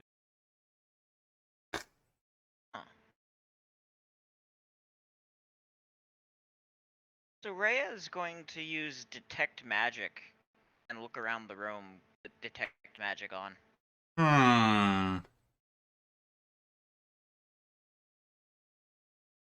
Yeah. On the eastern side of the alcove, there's this pile of loot, and it is magical. There's a bunch of, like, huge, they're not huge, it's a huge amount of shiny objects. Like, you see a bunch of quartz and mica crystals and pieces of broken metal and weapons and armor that are broken, and just some other shiny garbage, as well as just a fuck ton of coin and a bunch of items that are mixed in there. And yeah, there's some magic definitely coming out of it. Okay, well, I guess we would find out how much of the coins there were and go through the stuff. We're talking like thousands of coins. Oh. Mostly Diggy copper. dog. Yeah. This is their dragon hoard. Definitely some gold in there. Yeah, because Tartuk basically hoarded it all. It's probably some information if you guys were interested in, you could have found out last night.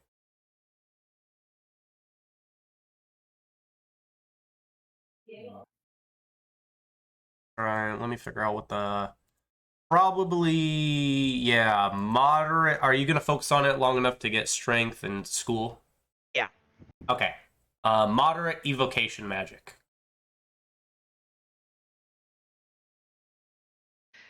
There is something magical in there. It's evocation, so it's magic that tends to it's the same sort of magic that people would use to send forth balls of fire and the like.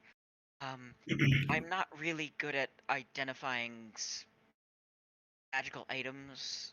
It's not something I know a lot about, but I think if we went and got Varys, he probably would be good at this, or at least, or maybe Suki. They both also have magical skill, and I think theirs might be a little.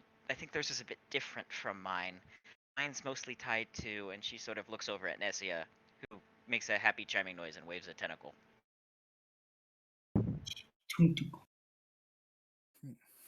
Yes. Well, at least we could do is take it to them and find out. We also should probably check. We don't want to take too much from the kobolds. Like, if this money is like their money, then we don't want to take all of it.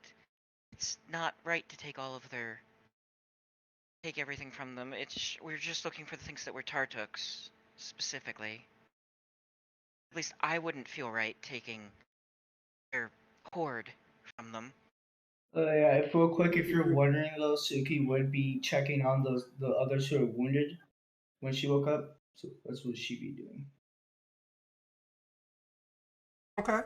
No one in the party is like particularly wounded, but you could be helping out a couple of the I would like kobolds. the other kobolds Yeah, cool. because like last time I remember Suki helping out one of the kobolds who was injured, so she'd be just checking on all the kobolds and making sure they're all in good health.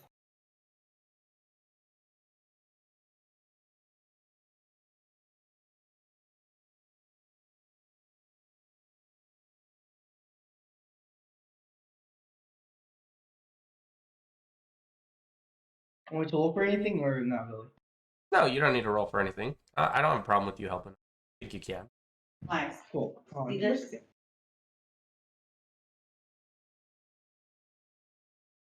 And So at any time, Skylar, feel free to jump in on anything that's going on. All right. Rhea would certainly head back in and look for Varys.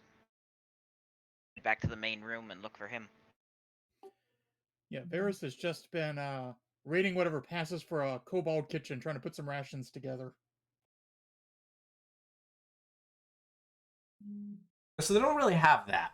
Uh, They have no food.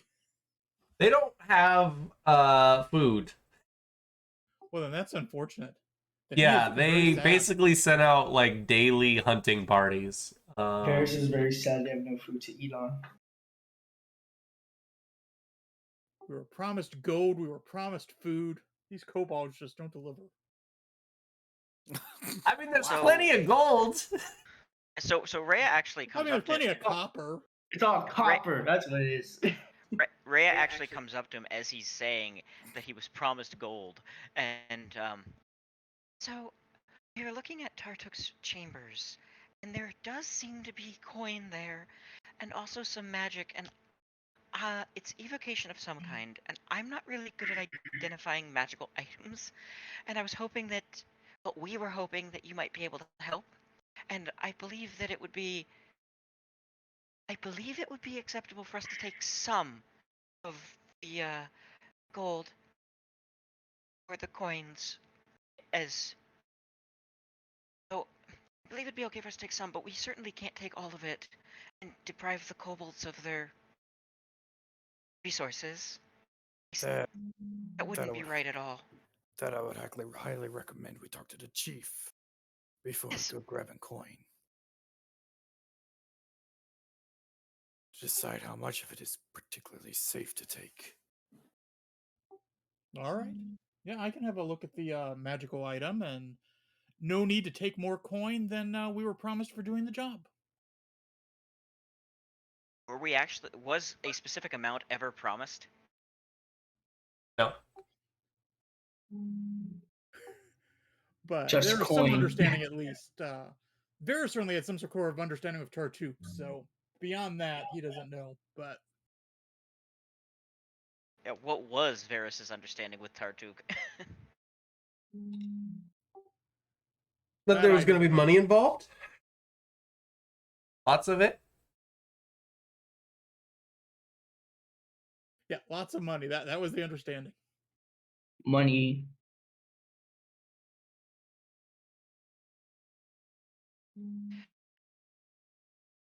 Is anyone else hearing this weird sort of like chiming noise coming Oh, from you guys are someone? hearing that? Fuck. Is I didn't Nessie notice listening it, but to it sounds calls like coming there's a through? chiming noise based on what the two of you just said. It's not Nessia, guys. Is it? Did you hear from me? Because it might be. Because right now I I think it's hear from you. time. Yeah, I think it's my. Please fucking something. Hey, I wouldn't normally Yeah, it do just came this, from you. but we just had someone on Twitch rate us with 7 viewers, which is like really big. Thanks, Oh. Madness21. Hi, everyone. Oh my god. All right, cool. Can you hear it now? I don't hear it right now. Cool. Sorry, that's my dad playing music. Oh, okay, that would explain it then. Yeah, because he wasn't as soundproof as I thought. It was really faint. I heard it consistently, so I was just curious what it was, or if I was just imagining something or hearing something from like the apartment next door to me. Because if it was that, then then it wasn't us. What's going on with Rhea and Varys? So I think Rhea at this point would try to go find the chief. Yeah, I imagine he actually probably went to sleep on his throne last night.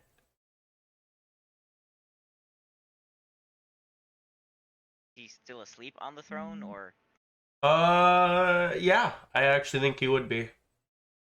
Like, most of the kobolds aren't actually waking up around the time you guys are. There are a handful of them that are up, but they're still, like I said, there's a handful of them that are just having hushed conversations. Most, like, a couple of them. Rhea looks at Varys and is like, I don't know if I want to wake the chief up. while he's No, let the sleeping." man sleep. Let's go check things out first. Okay, we can go look at the magic and take stock of what's there, and then we can have a talk with him afterwards. That sounds like a plan. And yeah, Ferris will follow her to the room. Yeah, I can give you specifics of the loot if that's what you guys are interested in. Yeah. Okay. There is just like so much copper. That's Like, most of the so coins. much copper. There's like 7,000 of it. Way less silver and so much less gold. And Elias, I'm still hearing the like. Is it a guitar? Somewhat. Yeah. I don't know. Maybe I just have like, I don't know. I'm not hearing it at all. I'm No, surprised. me either. Not a thing. Might not be from me then. Oh, it is. It is. I've been watching. Okay, so I'm not sure then. Discord. Do you want to mute myself since no one else hears it? It's up to you then, since you're the one here. I just thought maybe like turn the sensitivity or whatever. Yeah, Like, just Yeah, I turned it up. mess with your threshold. That'll be the easiest thing. Yeah, let's turn up the threshold right now. My mic is not picking up though, so I don't think it's from me. My mic is not picking up. I haven't heard it in a little while. I haven't heard it since I told you I heard Well, it again. just keep messing with your sensitivities. Well, then it's not me because it's continuously playing right now still. But if you're adjusting your sensitivity, then it could be you.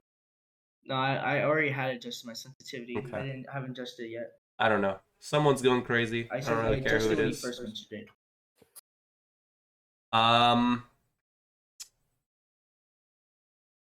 So we currently have a bunch of coins in the group loot. We should probably split that before we reveal what else the loot is. Yeah. So we're taking the full 7,000? No, we already had No. loot there. We want. I wanted to. I was saying we should just split up the gold and silver and copper, the little bits we already had in there, among us before we put new stuff in there, because we're not sure what we're taking of that loot. All right, cool. I'll hook you guys up. Loot. Money's for all. And all his money. 6 gold, 24 silver, and 38 copper for everybody. Yay! No, can you say that again? Everybody. I already put it on your It auto sheet. adds. Yeah, it adds Oh, to the all sheet. odds? Yeah, look in the chat box. Oh shit, nice. It Yeah. goes to your inventory. I didn't know that. Yeah, less poor. Yeah, I'm no longer poor now. Somebody should take the Masterwork Cold Iron Sickle and the Haramaki out of the loot list. Ooh, on Hermop.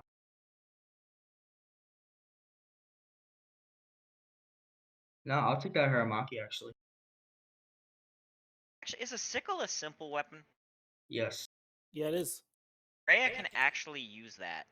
Where I Yeah. check. Right. And it has the trip property. So you can use it to trip people if you need to.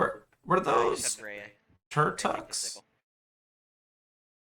I believe so. Yeah, I think know it he was uses like- a sickle.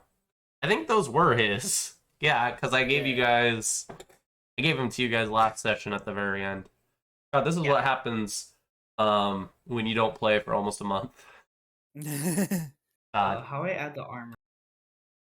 How do you add what? The armor from like the Haramaki to give me higher EC.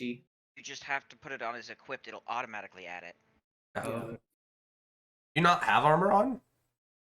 no, not Okay. really. No, they got the bracers of armor out of Tartuk, so they didn't need the Hiramaki anymore. Yeah, you Alright, have cool, the braces it's armor. You No, just cycled it armor to... on me. yeah, there you go. Oh, okay, there we go. Yeah, I got Haramaki armor, then braces of armor with wand of snowball blades, counting both the armors. It shouldn't. That's the thing. You should keep. You should have Oh, the that's why, Haramaki because off. it was because my braces of armor was. It's not equipped, it counting was on carry. both, and it shouldn't be counting both. It's not No, counting, and it because shouldn't. it was on carry, not equipped. Okay, well, it still shouldn't count as So both now I because fixed they this, I'm just gonna provide... put this Haramaki Hey. back. Elias, let me speak. They shouldn't be applying both. Yeah, no, I already figured out the issue. Just I had they never equipped. It was on inventory, not equipped. I'm sure it's So- not going to give you a bonus to armor anyways, because it's not No, coded into that no, item. It didn't. That's why I'm putting the Haramaki back. Because the brace of armor wasn't equipped, therefore I wasn't wearing them. I wasn't wearing the braces of armor. I in the get setting. that, dude. It was- Let me talk. You have the braces of armor on right now, and they are not providing the bonus because they're a magical item. Yeah, I What know we that. need to do... No, I said let me finish talking. Please. What we need to do is we need to put in your armor column on the combat tab, we need to put a 1 because that's what it would provide. It gives you an armor bonus. So putting the Haramaki on is not going to give you a bonus because it's kind of bonuses. So if you put the Haramaki on, there's no reason for you to have the brace. You don't get both because they're the same kind of bonus. You get one or the other. Yeah, I already. You should still have the Haramaki in your inventory. Because it's Someone- not like you're just gonna. Someone You're should not gonna have be it on the if you're ground. taking Some- it. Oh, I thought that was in my party inventory. You don't have a cart or anything for right now, so right now Yeah. everybody has to carry. If you guys had a communal card or something, I'd be okay with it just being like, okay, it's in the party inventory. I'll just wear the Haramaki just in case my braces break or something. I'll just wear it. It's not like it's gonna be I think encumbering. you can wear it. It just won't provide any benefit to wearing.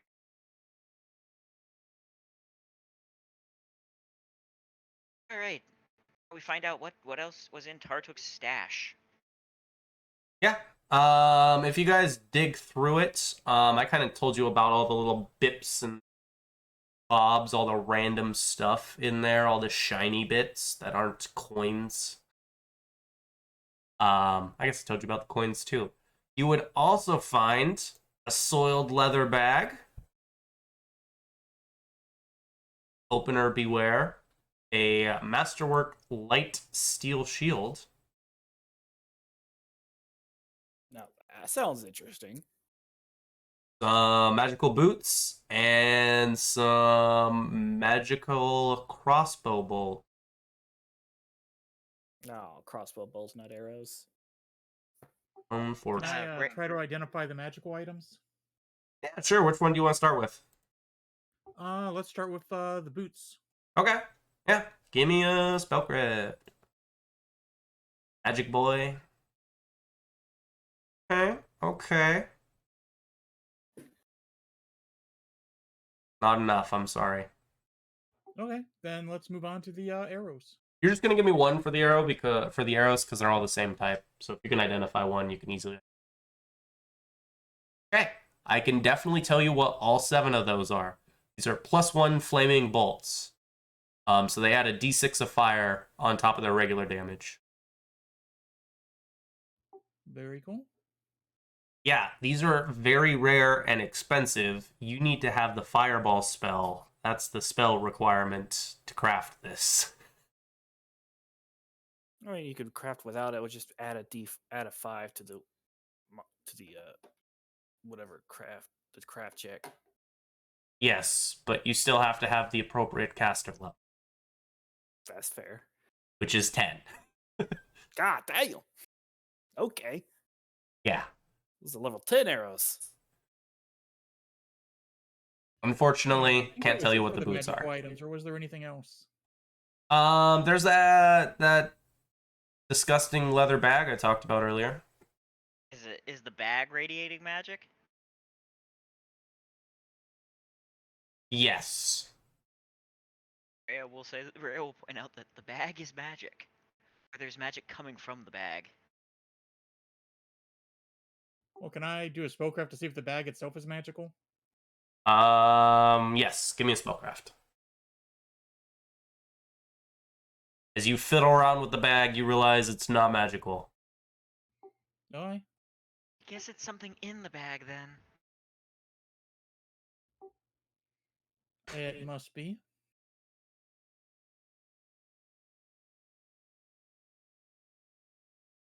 And if this is a bag of endless dung, That sounds like something Jacob would give you guys. hey, I don't know. I know that's an item, and you said it was soiled, so Just flip over the bag and endless mounds of poo just starts falling out. it's not actually what that does. But Chat I- also wants it to be a bag full of crap. Yeah, Varus will empty out the bag on a table then. As you're opening it, you get some like dark brown smear on your hand, Oh.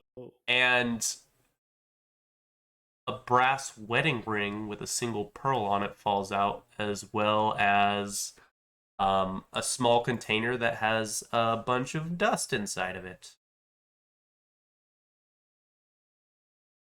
Wedding ring.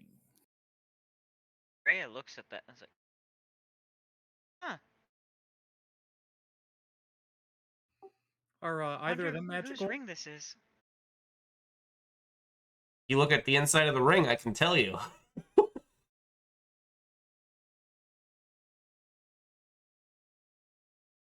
Rhea looks at the ring.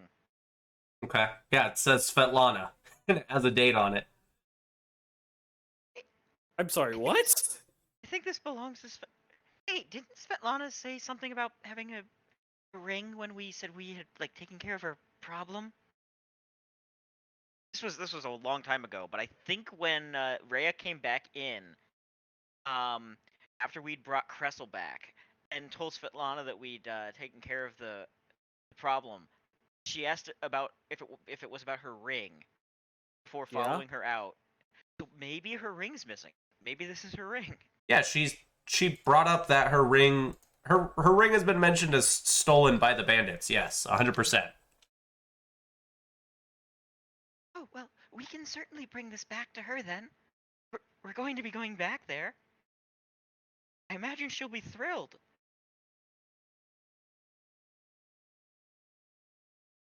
Why did Tartuk have it? Yeah, bandits were supposed to have it. That is noteworthy. I think we might want to ask the chief if they had dealt with bandits recently. That might explain how they ended up with it. Certainly a question we can ask. Oh, I'm sure Svetlana and Oleg will be thrilled to get this back. What about the other item, the one with the dust? Is that detecting as magical? yes. Can I try to identify it? Yeah.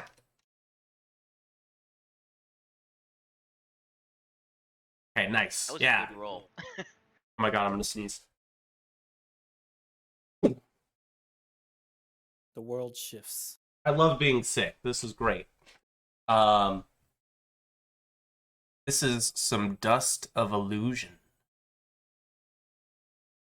What does that do? It basically just looks like graphite, and until you look at it and you stare at it for a while, and you see it starts changing its color and form.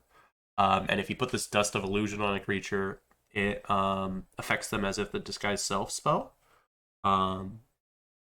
As whatever the person putting the stuff on whoever it is, on whatever the creature is, it becomes whatever you imagine them as. And anyone who doesn't want this on them has to do a DC 11 reflex save to avoid it, and it lasts 2 hours. Huh. Interesting. Interesting. Very interesting. There's also 300 silver, 200 gold, and 13 platinum in here. Jeez.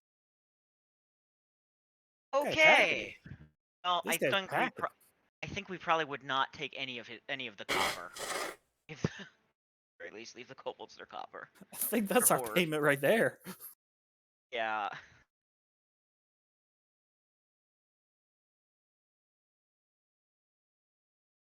So much money. We're so rich.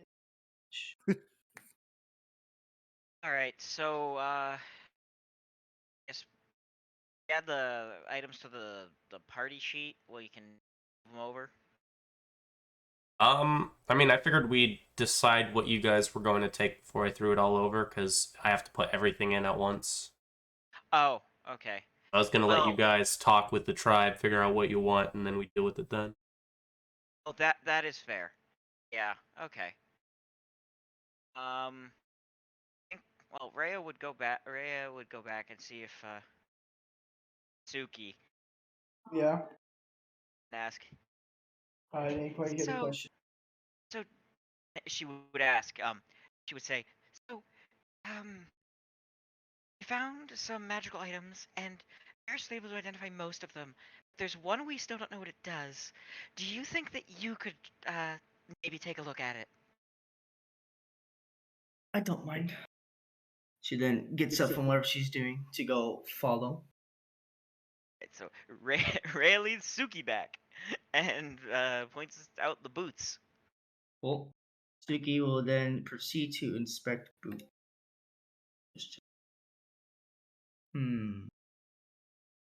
Can I potentially do a hex fortune upon myself for this?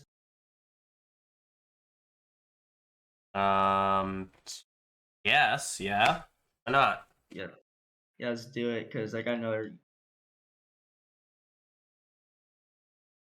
Take the bad result. Both 17. All right, so that's a 17 up. Wait, I just realized oh my gosh, I'm rusty as fuck. All right. What do Where's you my what arcane? what What are you rolling? So that should be plus 10. So that should be the Yeah, arcana, you gotta right? roll it. Well, I'm not sure if he can roll it that way, or if he's rolling two at the same time. I'm not sure how he can roll twice. Well, He can just because roll the it's check advanced. twice. Okay. That's not terribly complicated. I have a feeling he can Yeah, manage that. I kind of forgot to drag it from my arcana skill, but that's supposed to be a 27 unless you roll it. You're always going to re-roll if you don't do the right die. Sounds Gotta be good. Spellcraft, actually. Oh man. Oh, spellcraft. And Oh, you're gonna okay, roll them maybe it's individually, re-rolling it. literally every time. Oh, individually. All right, cool. This one. Hold on. Okay. And you're And doing then this to just take the roll. identify the magic item we haven't identified yet, yes? Yes, and I'm using Okay. fortune. My hex. Cool. Okay. 24. Okay, I can tell you what the item is with that. These are boots of Elvenkind, which give you a +5 bonus on acrobatic checks. Back. All right. Oh. That is nice. That's very useful. That is a very Extremely. nice item. Yes, my acrobatics is not that high, but I'm pretty sure it'd be more useful on someone else. I love the prereq for this one. Creator must be an elf. Yep. Which incidentally can still be bypassed. By I'm not surprised. But Racist boots. and, after Suki I mean- explained that, Rhea would be like, "All right, so there's definitely some useful things here. I think we'll need to have a talk with the chief.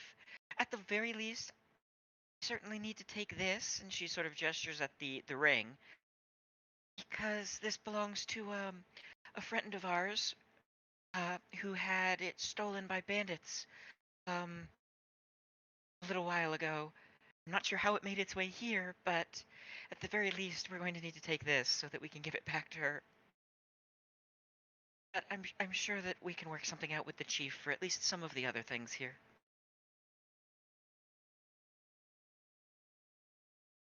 Pretty sure he'll be more than willing to stop with this.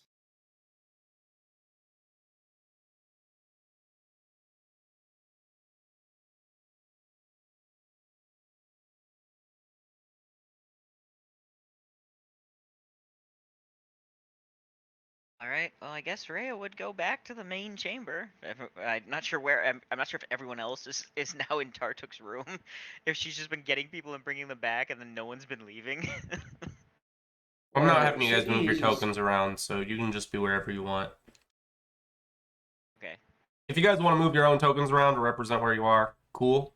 But it's either an everybody or nobody thing. Oh, I don't even see the map.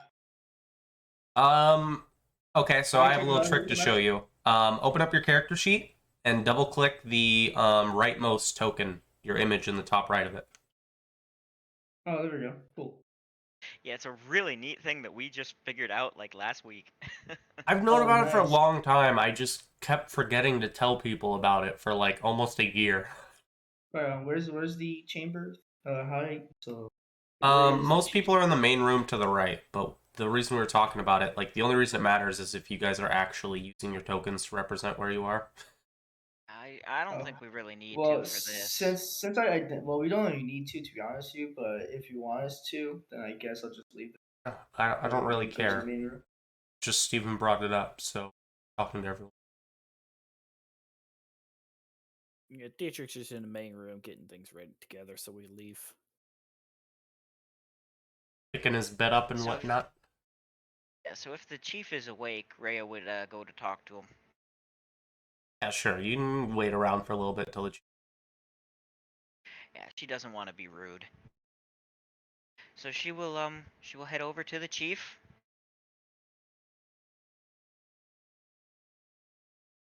And say,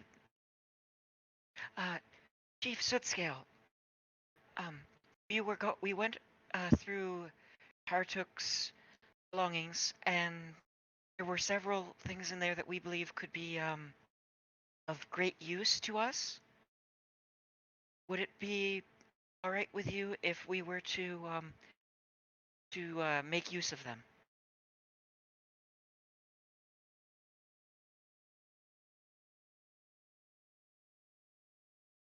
As a note for you, Elias, because I am sick, I haven't really been doing voices. No, I don't mind. So I'm not doing them today. I apologize, but it's like day 9 or 10 of me being sick, so Do not worry, Not my happening. dude. I don't care if you do voices or not. To be honest with you, I do appreciate the voices, but I'll definitely not bash you for not doing it. appreciated. Um, yeah. I think his response. Okay, no, I got it.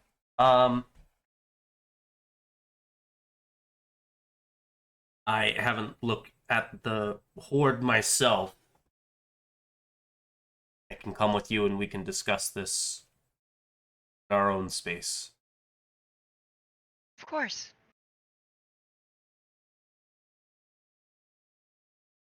Oh, before we do so, I am curious about your throne. It is very impressive. Are those things that you have hunted down? She All sort of them have gestures to been the bones. slain by me personally. Most impressive. Must be a great hunter. He nods. The greatest. That's why I'm the chief. Jimmy lifts his femur leg up. And she smiles.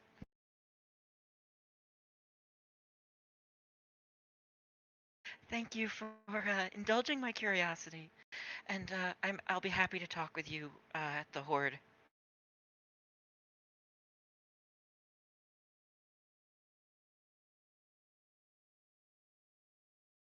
Cool. Yes, she would walk towards the Horde. The chief.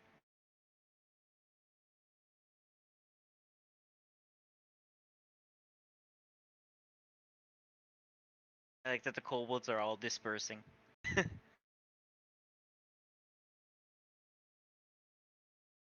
They've got things to do. Right? They got kobold things to do. So that is really cool. I did not know kobolds could be twins. I can Fuck do if I it know all if they right. can be twins. Why not? I just didn't know you could have I didn't think that you could have multiple like animals hatch from the same egg. That's just neat. Pretty sure that's really cool. what happened. They can in Kingmaker.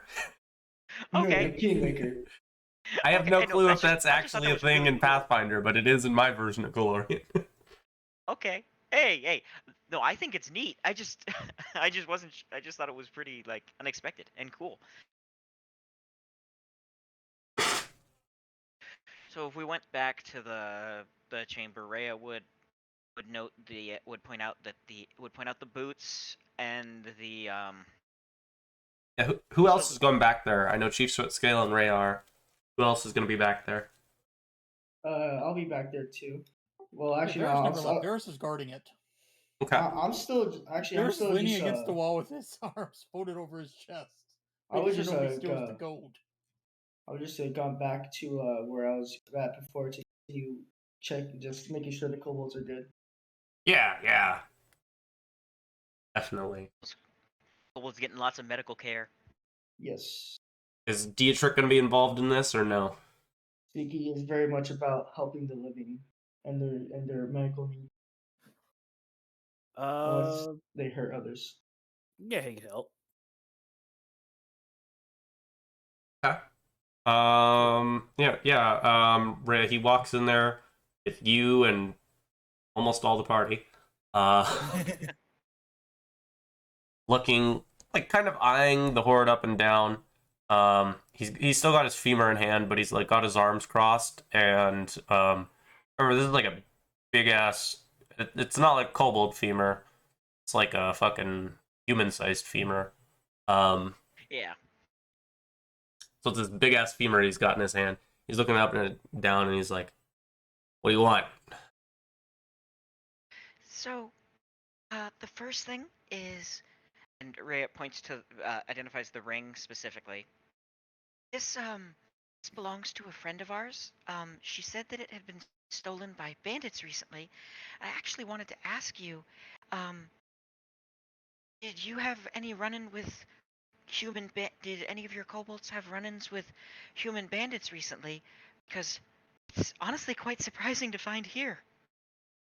One of our kobolds got that from a raid on a patrol of mites. Oh, I guess the mites ran into the bandits then. A little bit of a stretch, but it's not impossible.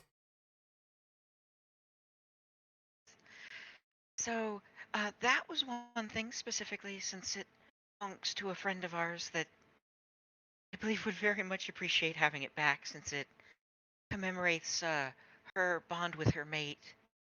And we were also hoping to eventually take the She notes the boots. Let me make this real simple for you.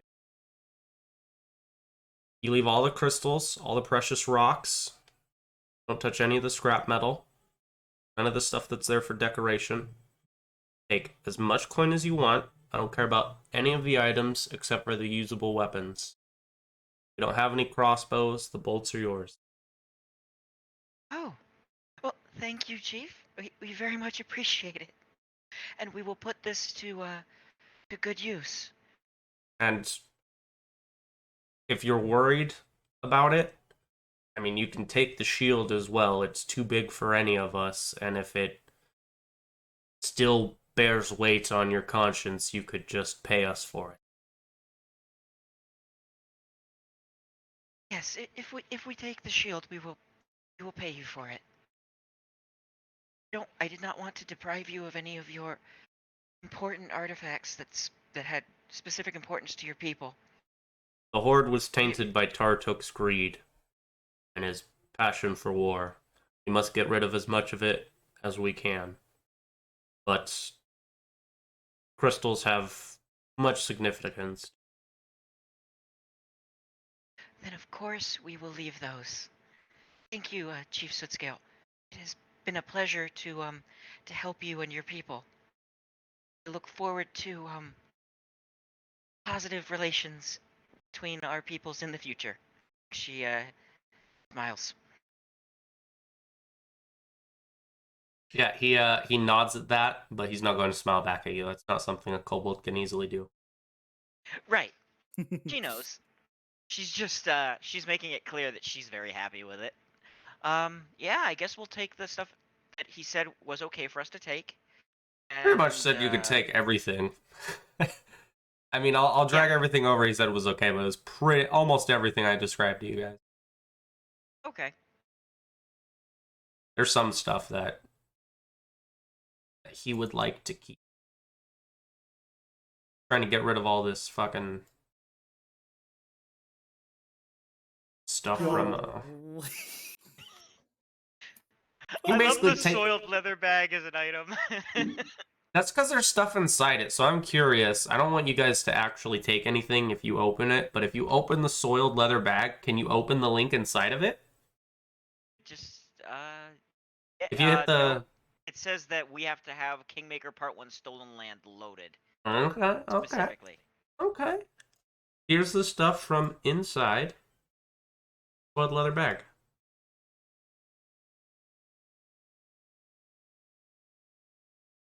Yeah, so the only thing that's on this list that he said really anything about was like the giant shield. Yeah, and I think Rhea certainly is willing to pay the cost of to deduct the cost of the masterwork shield from the loot take. If we take the shield. Otherwise, leave the shield. Does anyone here actually want it? Like, I'm not even proficient in shields. Good. Yeah, Rhea is also not proficient in shields and wouldn't use it, so. Dietrich's a long range fighter, so he wouldn't want it. Preston's not going to use it. He's a two-handed fighter. Yeah. So we can Cool. technically just leave it for him. I'll just take the Yeah, shield well, he off. can keep his shield. But I guess you we should- guys can have everything else. Awesome. Should we get the boot? Because we did identify the boots. We did, I believe we identified the bolts too, right? Yes. I forget those default don't come identified. Normally I check that. Like the Dust of Illusion is default identified, but Yeah. not the other stuff. All right. I know we haven't done the break yet, but I'm actually gonna cut the session a little bit early just because like our last 3 sessions have gone over a little bit. So if you guys are okay with it, we'll also not do the 10-minute break and we'll call it here soon. That's fine. Sure. I didn't plan on it that way, but like we just had so much going on today that like I just realized we're like 3 hours in. Yeah. Things got very interesting, very fast. All right. So Rhea could use the boots. Eventually, I'm guessing Dietrich could probably also use the boots. Yes, for some reason acrobatics isn't a hunter's skill. Oh. These boots can be very good for specific people. Yeah. They would have been very helpful in Rise of the Ruin Lords earlier. Very much so. Atalantir would have loved those boots. Just so you know, Elias, we had basically a big tunnel we had to go down yesterday, or today, in my other game, like a steep hill. And acrobatics was the check you could use to get down it quickly. And the one guy who was good at it failed and fell really far and took With a bunch a of natural damage. 1. Tragedy. He fell really far. Took and then he 5d6 got jumped damage. by a... Yeah, he got 5d6 damage, then he got jumped by 4 ghasts and paralyzed. And paralyzed, yes. And Almost survived died. the coup de grace. He survived the coup de grace. We were very happy at that part. Oh I my honestly God, think, Will, if we'd have known the rule for the paralyzed movement stuff, if we'd have known that, I'm confident would've that you died. would have died. Yeah, don't worry. I'm expecting to die out of nowhere too like that, since that's usually how things go in my campaigns. Because like it's just like it's not even like the monsters do. It's just like random shit just does my party, and so I just been prepared for that already. I have a entire build set up. I'm never like shooting for someone to die, but it does happen every now and then. For me, it's always one of those things where it's like, oh no, someone's gonna die! But like, let's try and make fun out of it, right? Yeah. Yeah, next build I'm thinking doing is a cavalier build. That's what I play in the Okay. Kingmaker game I'm a player in. I'm a cavalier. Ooh, nice. So I guess we should probably figure out who's gonna take what. Good call. I'm not sure any of us can really use. I mean, I can't use anything. Nothing of it I can use. Rhea will besides, like, take boots. the wedding ring to give back to Svetlana. Okay. I guess I can put that. I mean, anyone can use the boots of Elvenkind. Yeah, that's the only one I can really use. Same with the Dust Yeah. of Illusion. Anyone can use that.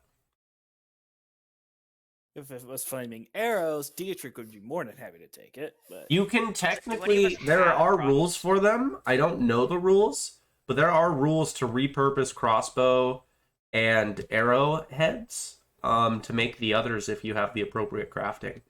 So either you could do it or you could take them and give them to Oleg and he could pay for someone to do it. I mean, you'd have to pay him, but they could get repurposed if you are willing to put the efforts / money into it. Does Dietrich have the craft skill to make arrows? I don't know. let me double check. I have. I don't actually know the craft- rules for it, so we couldn't do it today. But I know it's a thing you can do. Well, 'Cause I looked we into did- it once, but then I realized, oh wait, I'm a rich leader of a kingdom. I don't need to make my own arrows. Just order RPO to make arrows. So, I think any of us could benefit from the boots.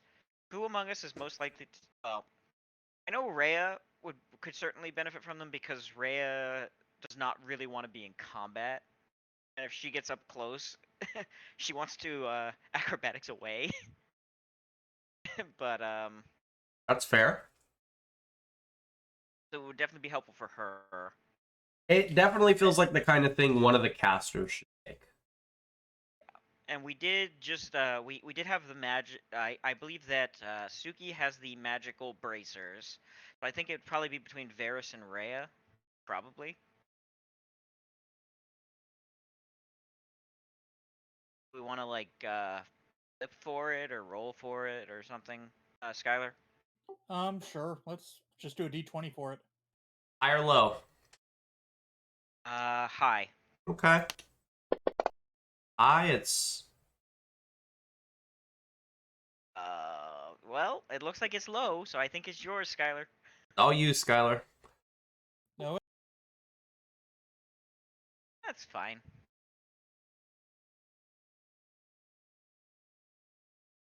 There aren't that many boots that I actually like in Pathfinder.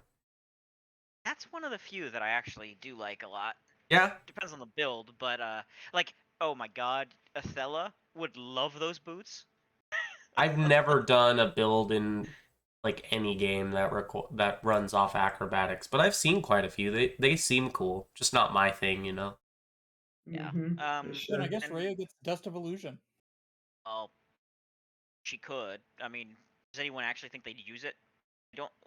It's like it might be. Well, we might just take the. Yeah, I guess Rhea can take it, and Rhea can probably sell it. I mean, it seems like a face sort of thing, and you're the party face, so I don't know. That's true. It could be useful. But at the same time, maybe you give it to the sneaky guy, and he just like walks See- up to someone and is like, "I imagine you as someone who definitely shouldn't fucking be here." Well, and then we can also split up the coinage. And Indeed. I'll just get rid of that leather bag. Yeah, I don't Yeah, think we're we not want we're not keeping the soiled leather bag.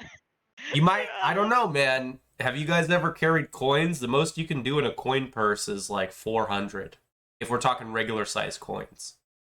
Okay, we might use the soiled leather bag for I'm now. not gonna leave it as an item on someone, but just Yeah. keep that in mind that like you need 6 bags for all the silver on the sheet right there, and that's only like a little under a quarter of what you guys are getting. There's like 24 or 25 bags worth of coins right there. Yes. And the Golly. most you could realistically carry on your person when it comes to coin bags, if you're wearing like a full kit, is like 4 or 5 without encumbering yourself. But that's completely different subject. I don't know, find it interesting. Weird little fact, I know. I can give you guys all that cash now if you want it. Cash. Cash. United States of money. Or should I convert it so you guys don't have to? That would be kind of nice. Okay.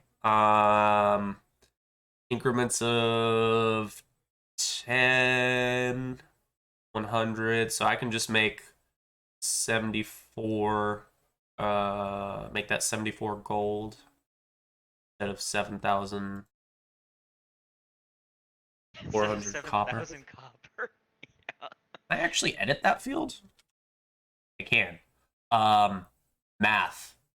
That's 628. 28. Okay, and then plus 245.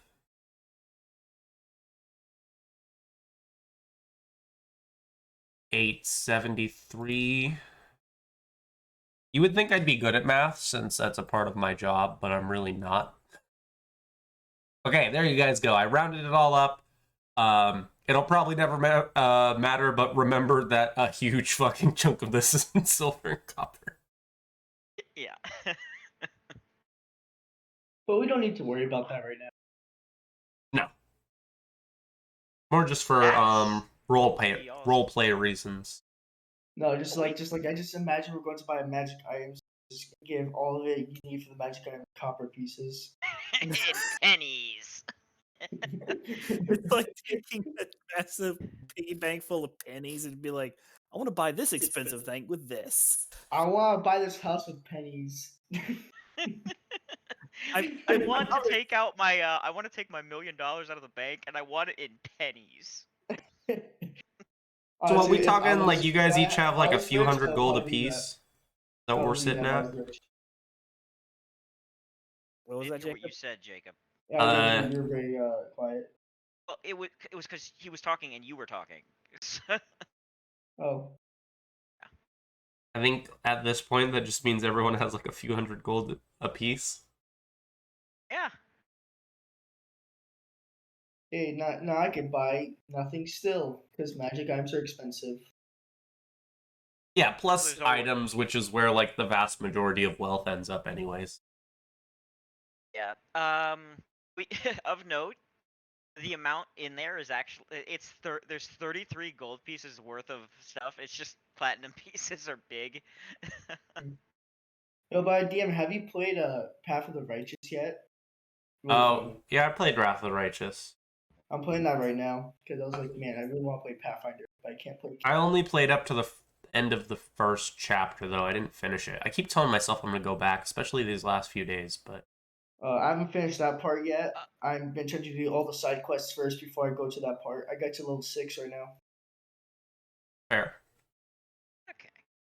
So you're all got our loot. I guess we would probably head out after we got everything set up and talked to the Soot and we talked to the Soot Skills. We found out information. Oh, Well, that's the other thing Rhea would want to ask. Rhea would want to ask, so, could you give us any idea of what to expect in the lands right around here? We traveled down here with the others, with the other kobolds from your tribe. We took the river, and we didn't really see too much in the way of the area around. If there's any like hazards or landmarks that you could just give us a heads up on, we'd really appreciate it. Who you asking? Well, she would have asked Chief Sootscale since this was still during that time period.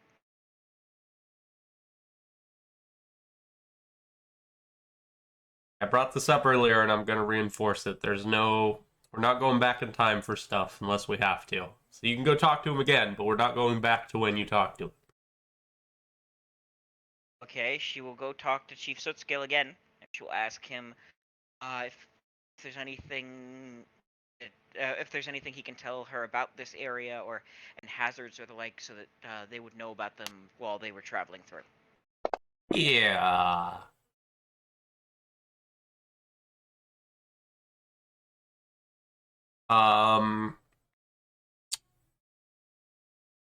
If you follow the river, to the east, there's a crossing that an old man runs.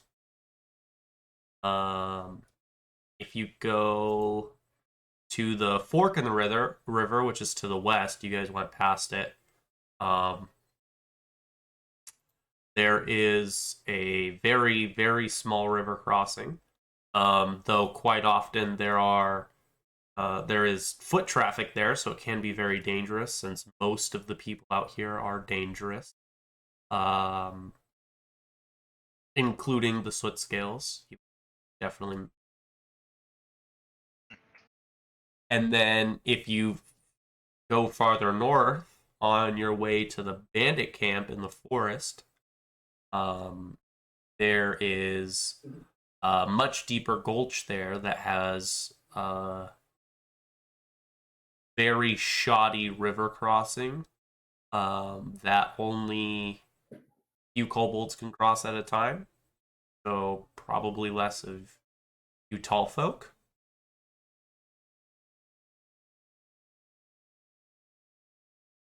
And the only other place that he mentions is to the north.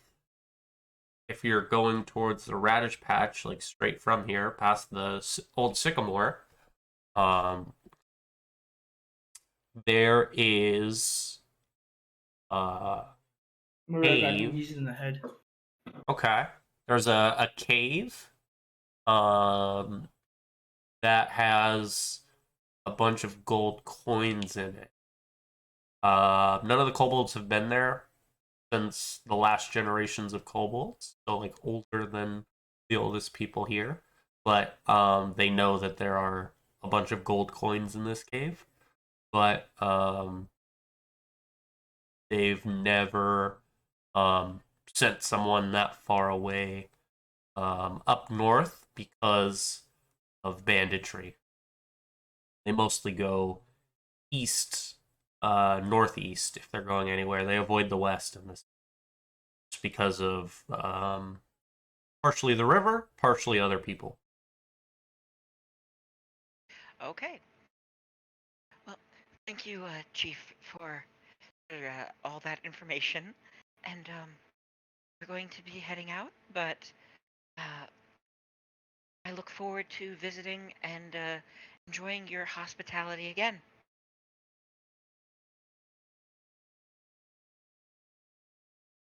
And we look forward to seeing you again.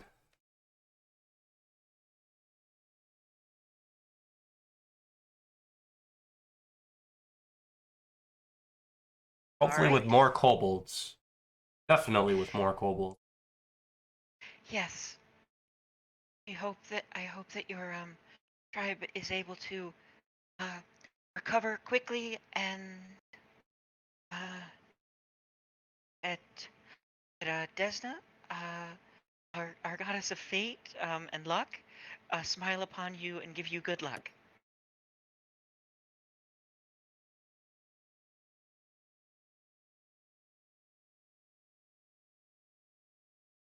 May all of the black, red, and gold dragons bless you. She nods and smiles. And then bid farewell to the chief and just head off to go join up with the others as they group up. Can you guys tell me why the kobolds look like salamanders in second edition? I don't know. Neither do They look I. kind of like skinks. I kind of see it, yeah. Fucking weird. I don't know. And I think the skink kobolds are a cool look, but I think that it's like a cool look to have both, like for regional variants on kobolds and stuff. I kind of just wish the second edition kobolds were a different race. Like, I wish they were just kobold adjacent, you know? Like, there's lizard folk, there's kobold. Give us another one. Give us another one Skink that's... folk. Yeah, something like that.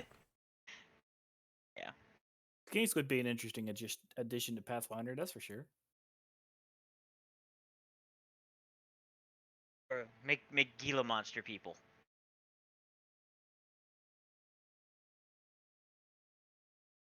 One of the only two. I think there's one of like only two venomous species of lizards. Be cool. Honestly, wouldn't know.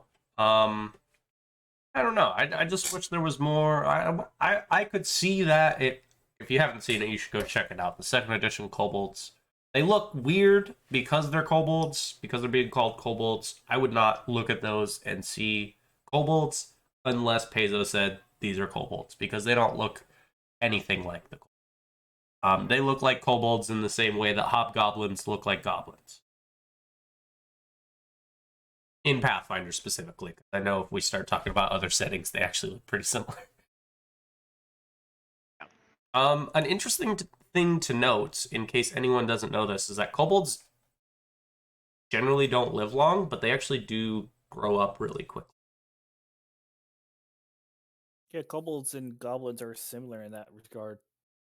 Though, as a fun note about kobolds and their lifespan, kobolds can actually naturally live, I believe, longer than humans if nothing kills them. The problem is That just they doesn't tend to happen. get themselves killed. Yeah.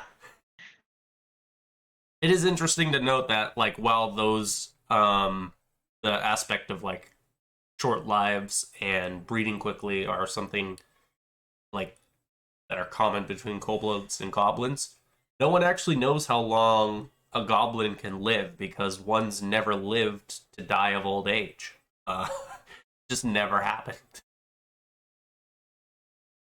But yeah, kobolds. I mean, I think if you're playing a kobold, the oldest it says, like, if you do one of the classes that takes a long time, I think it's like 24, 25 years or something like that as a start. And for humans, I think that parallel, if we are doing a parallel comparison, I think it's like 35. So humans in this can live into like their 70s or 80s. So I imagine kobolds can live into like their 50s or 60s if they die of old age. I've just never heard of a story with like an old kobold.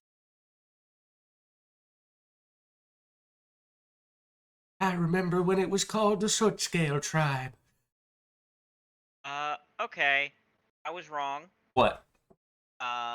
It's 3.5 they could live to be older than human. In Pathfinder, kobolds are venerable at 40, and then they get their maximum age is 40 plus 1d20. Okay, yeah, I mean, I was just doing guesstimations, but I'm glad to hear they ended up being right. Yeah. But they can live for a while. It's just they don't tend to live super long. Yeah. But I will just say, Jacob, I have really enjoyed this segment with the kobolds. I think in the future, Rhea definitely likes these kobolds and has gotten on very well with these kobolds, and is definitely, if she is a say in it, when we end up doing the kingdom stuff, she's probably going to offer some sort of kingdom role to our friend Chief Sootscale here. Have an entire quarter of the city dedicated to kobolds. The kobold quarter. Well, they'll certainly be considered like citizens, and we'll try to make sure they're treated well and stuff. I can say that for sure. Ooh, we'll call it the soot scale quarter. Well, there might be other kobolds too, so. I mean, there are like 17 of them. It'll be the Soot Scale House. Yeah, because fucking Varys grew up in a house with 17 people. Listen, they're kobolds. They're small. They're pets. Wow! Did you hear that? He just played the race card. Oh man. Wow. What I meant was like, and Ray also is like in favor of being accepting towards people who aren't necessarily normally considered welcome as well. I mean, you got a That's, hobgoblin in your party, so I'd assume Ray would be that kind of person. As a great crippled lord once said, it does not matter the state of one's body. Can lead as long as they have the stuff needed. Might have been paraphrasing. Yeah, but no, that is very. Yes, that was in another Pathfinder game. They were talking about different genders, but it also applies to races. Yeah. But it was just like that same sort of sentiment. Ray is definitely a proponent of that kind of sentiment.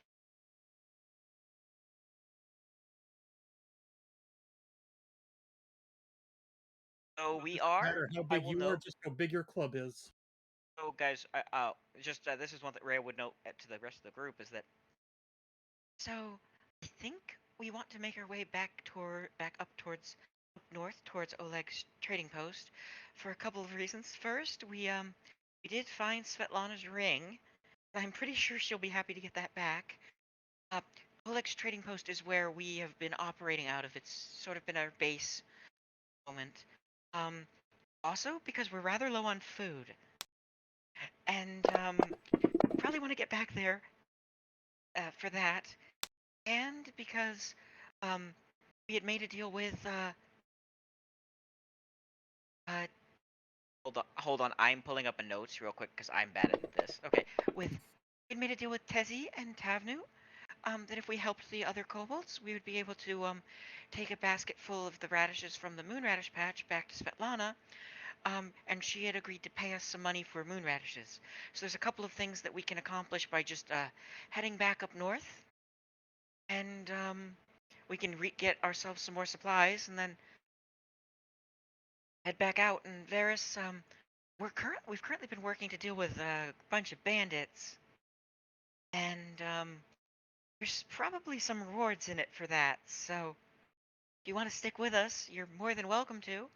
I already know Suki said she was down to join us, so if you want to keep working with I'm us, you're back. more than welcome. I mean, you do things weird, but I've got a lot of money. I'm good following along. Wonderful. Some very good reason. That's a good a reason as any. Yep. This going with you guys got me money. Therefore, I'll continue to be with you guys. Yeah. Yeah, I mean, I think Varys probably pretty I mean, it might not have been quite the mountain of gold promised by Tartuk, but 74 gold, 1 silver piece, 2 platinum pieces, and 4 copper. That's not half bad. Definitely not. That's a lot of fucking money. Yeah, and magic items. Could have been more if you did it by Some yourself. real nice boots. Suddenly turns chaotic evil. Alright, time to get rich. All right. So Which way are you guys heading? So I think the plan is to head back north. Yeah, I don't know where we're and going. exploring takes longer, right? And we don't have much food. How much food do you guys have? Who has the lowest amount of rations? Rhea has 1. I have none. Ginger has 2. And Varys has 2. Yeah, so Yeah, unless you guys are zero. going to be hunting, I mean, you're going to have to hunt anyways, right? And we know that Old Sycamore is a horrible place to hunt. We Yeah, so established that. Yeah, I recommend that we go instead to a place so we can go buy more rations before we go explore something. Well, that's the thing is we're trying to go north to Oleg's trading point where we can buy the rations. Oh, Oleg's trading post. that's not good. Here you go, Elias. Yeah, it's the hub place we've been using for now. We could follow Well, it's the only river. civilized place, right? Like Yeah. the green belts where you guys are is an uncivilized land. The last piece of civilization here is Oleg's trading post. Yeah. So we could. Now, my thought would be that we could travel along. We could travel back along the Thorn River, up to the camp, and then and then go from the camp, the radish patch, and then back to the post. Not Part a of the bad reason we idea. had to move so slow. Part of the reason we had to move so slowly on the river before was because we were also dealing with kobold move speed. Because we had the horses and they did not. Hmm. Fair. River route seems like the most logical decision. And we know that there's not much in the way of food. It's around Old Sycamore. The foraging was really bad. Dietrich wasn't able to find anything. Dietrich's really good at it. Yeah, but if you're talking about speed, if we're just talking purely about speed, not talking rations, you would want to just go straight north. Yeah, I guess we'd want to go through Old Sycamore, then whatever the north one is by the Radish Patch, then the Radish Patch, and then Oleg's. Back to Oleg's. I mean, mechanically, going north... I guess you guys aren't planning on exploring anything, are you? Not necessarily, I don't think. Okay. 'Cause we need to get food. True. You're not planning on getting food, then yeah, that way. Mm-hmm.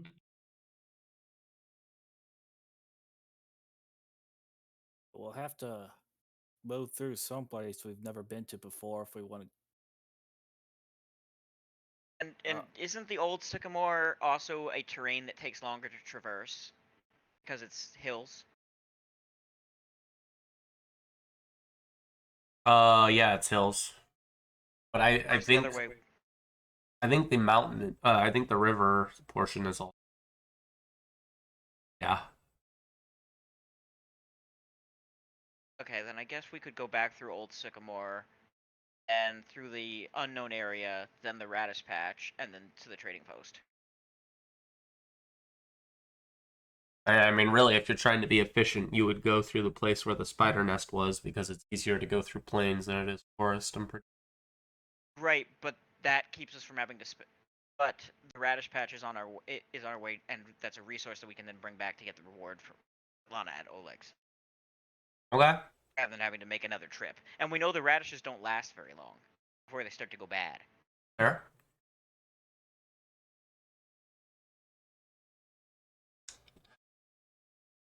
It's 40-foot movement, because you all have horses.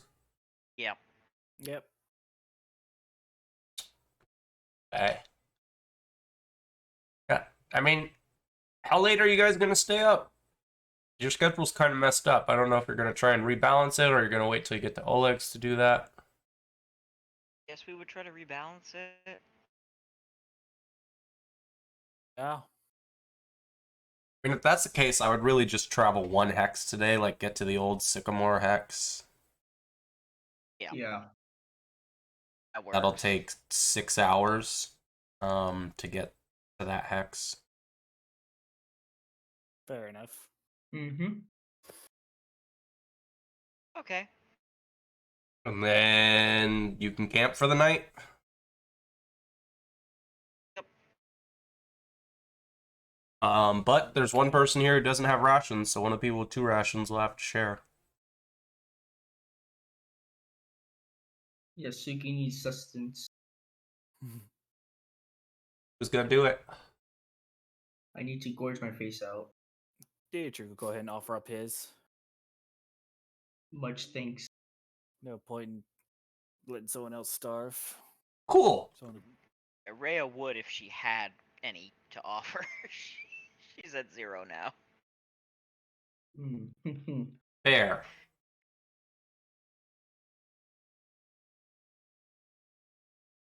I'm just leaving the rations entry on there at 0 right now because we're planning to fill it right back up.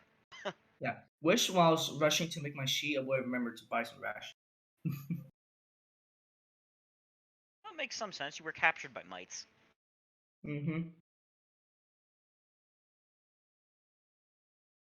I guess. Oh yeah, why didn't you just take some might corpse eat that? Uh, Do think which would have been very good for eating. Why not? mites are also outsiders technically because they're fey-ish. So we can't eat Sure. them? I'm not sure exactly how. I'm not sure if you can eat a mite. I don't think Rhea would want to eat a mite anyway.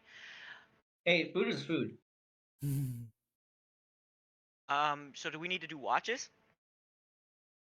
Of course. Probably should, right? Yeah, I think it'd be pretty smart if we did watch it. Yeah. So first is Dietrich, and then Alrighty. it's Creston, but Creston's not here. Well, he's here, but he's not here. Yeah. Player's In the not call. here. Yeah. Alright, well. Let me give you my perception check real quick. -5. There you go. Okay. We probably didn't talk about order our new peeps. No, we did. Okay. We did. Well, we won't worry about Creston's. We'll just assume he has a solid one. Let's get Varus's. Oh, and don't forget, Zell can also make a perception check.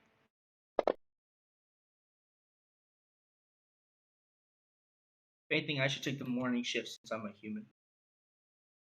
Yeah, you're taking the last shift. I think we talked about last session because we gave you final shift. Mm-hmm. Damn! Zell is a hawk. What the heck? He's a hawk. Hawks have massive racial bonuses to this. Well,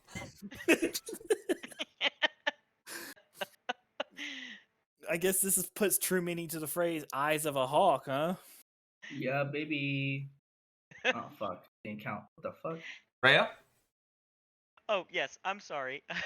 Oh, mine's No, 11. you don't need to roll yours yet, Elias. We Yeah. do them in order. Oh, Yeah. my bad.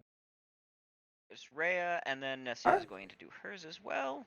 Let's get Suki's now. Nice. Oh, now I roll. Yeah. Yes. Now Varus, you're a Big disappointment to your family. I. Consistency. Consistency. That's the only reason I Yes. didn't say the same thing about Suki. The consistency is me. Okay. I do like these rolls. I don't. That's 11.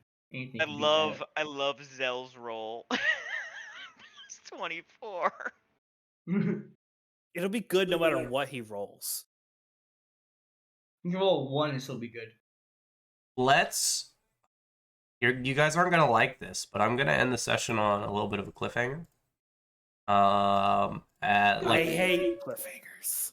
we're gonna end the session with a giant ant. 0 out of 10. Cliffhangers. Mm. We're gonna end the session with a giant ant coming around the bend towards you guys during Suki's shift. Oh, no. Dun, dun, dun, giant ant. Control vermin, where you at? Need the Verminator. The Vominator. That's always a build I want to do, but control vermin is so limiting, so it's very hard to. In case you guys don't know what ants look like, here's a couple ants. Imagine it really big. The giant ant. Awesome. This, you see this image? It's that, but bigger. I love that they. I mean, of course they do. Of course they have a description for the animal, but I love that they have one. A thin, six-legged ant the size of a pony stands at the ready. Let me speak, Elias. A thin, six-legged ant that the size of a pony stands at the ready. Its mandibles chittering and its stinger dripping with venom.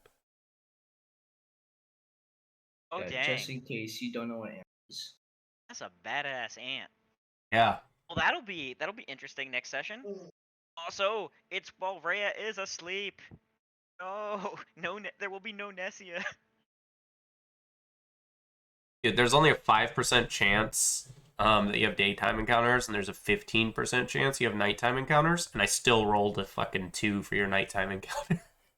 Damn. To be fair, I think you guys have only had, what, like, one combat nighttime encounter?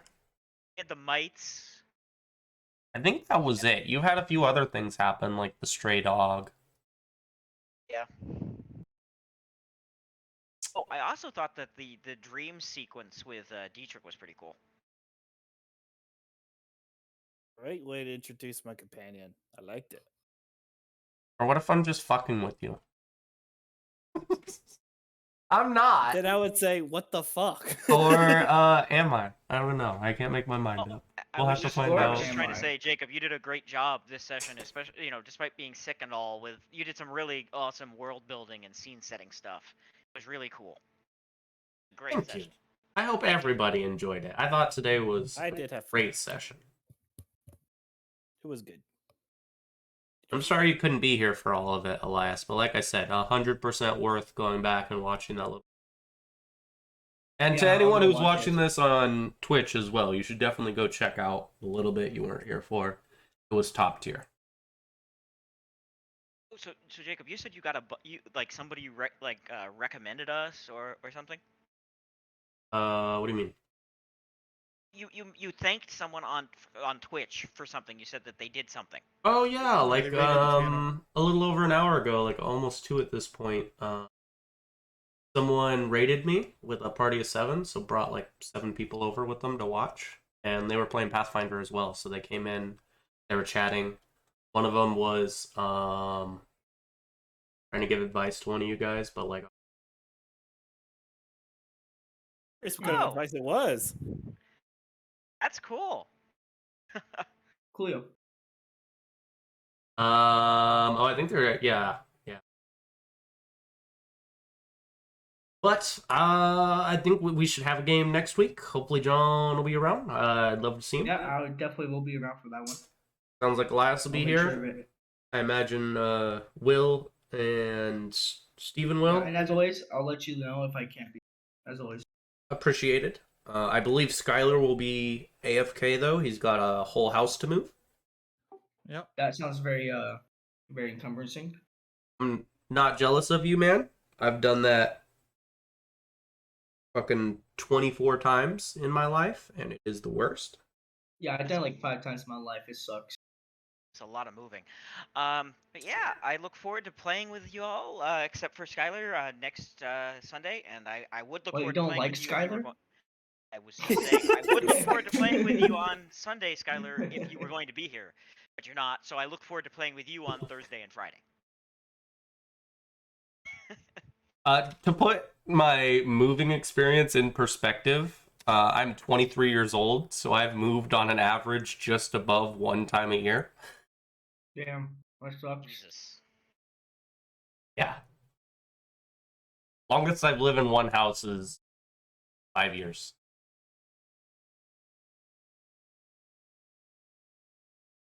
I actually moved into this house in May. Man. But as I've gotten older, it seems to have been last few houses have been pretty long. So hopefully I can continue that trend. If I only lived in like 3 more houses the rest of my life, I would be happy. But at the same time, knowing how many times I've moved, I feel like I'm just jinxing myself to only live like 3 or 4 more years with that kind of mentality. So I'll live in as many houses as I need to.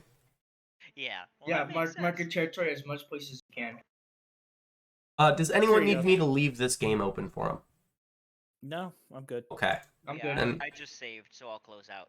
I'm gonna head off because I have a terrible headache, so I'm gonna go sleep, and I will get, see. Good. Get well, GM. All I right. appreciate it. Definitely not saying this stuff so you won't smite my character. Yeah, no, I'm not that kind of guy. But But Jacob, I hope you feel better. Thank you for the really fun sessions today. They were both a lot of fun.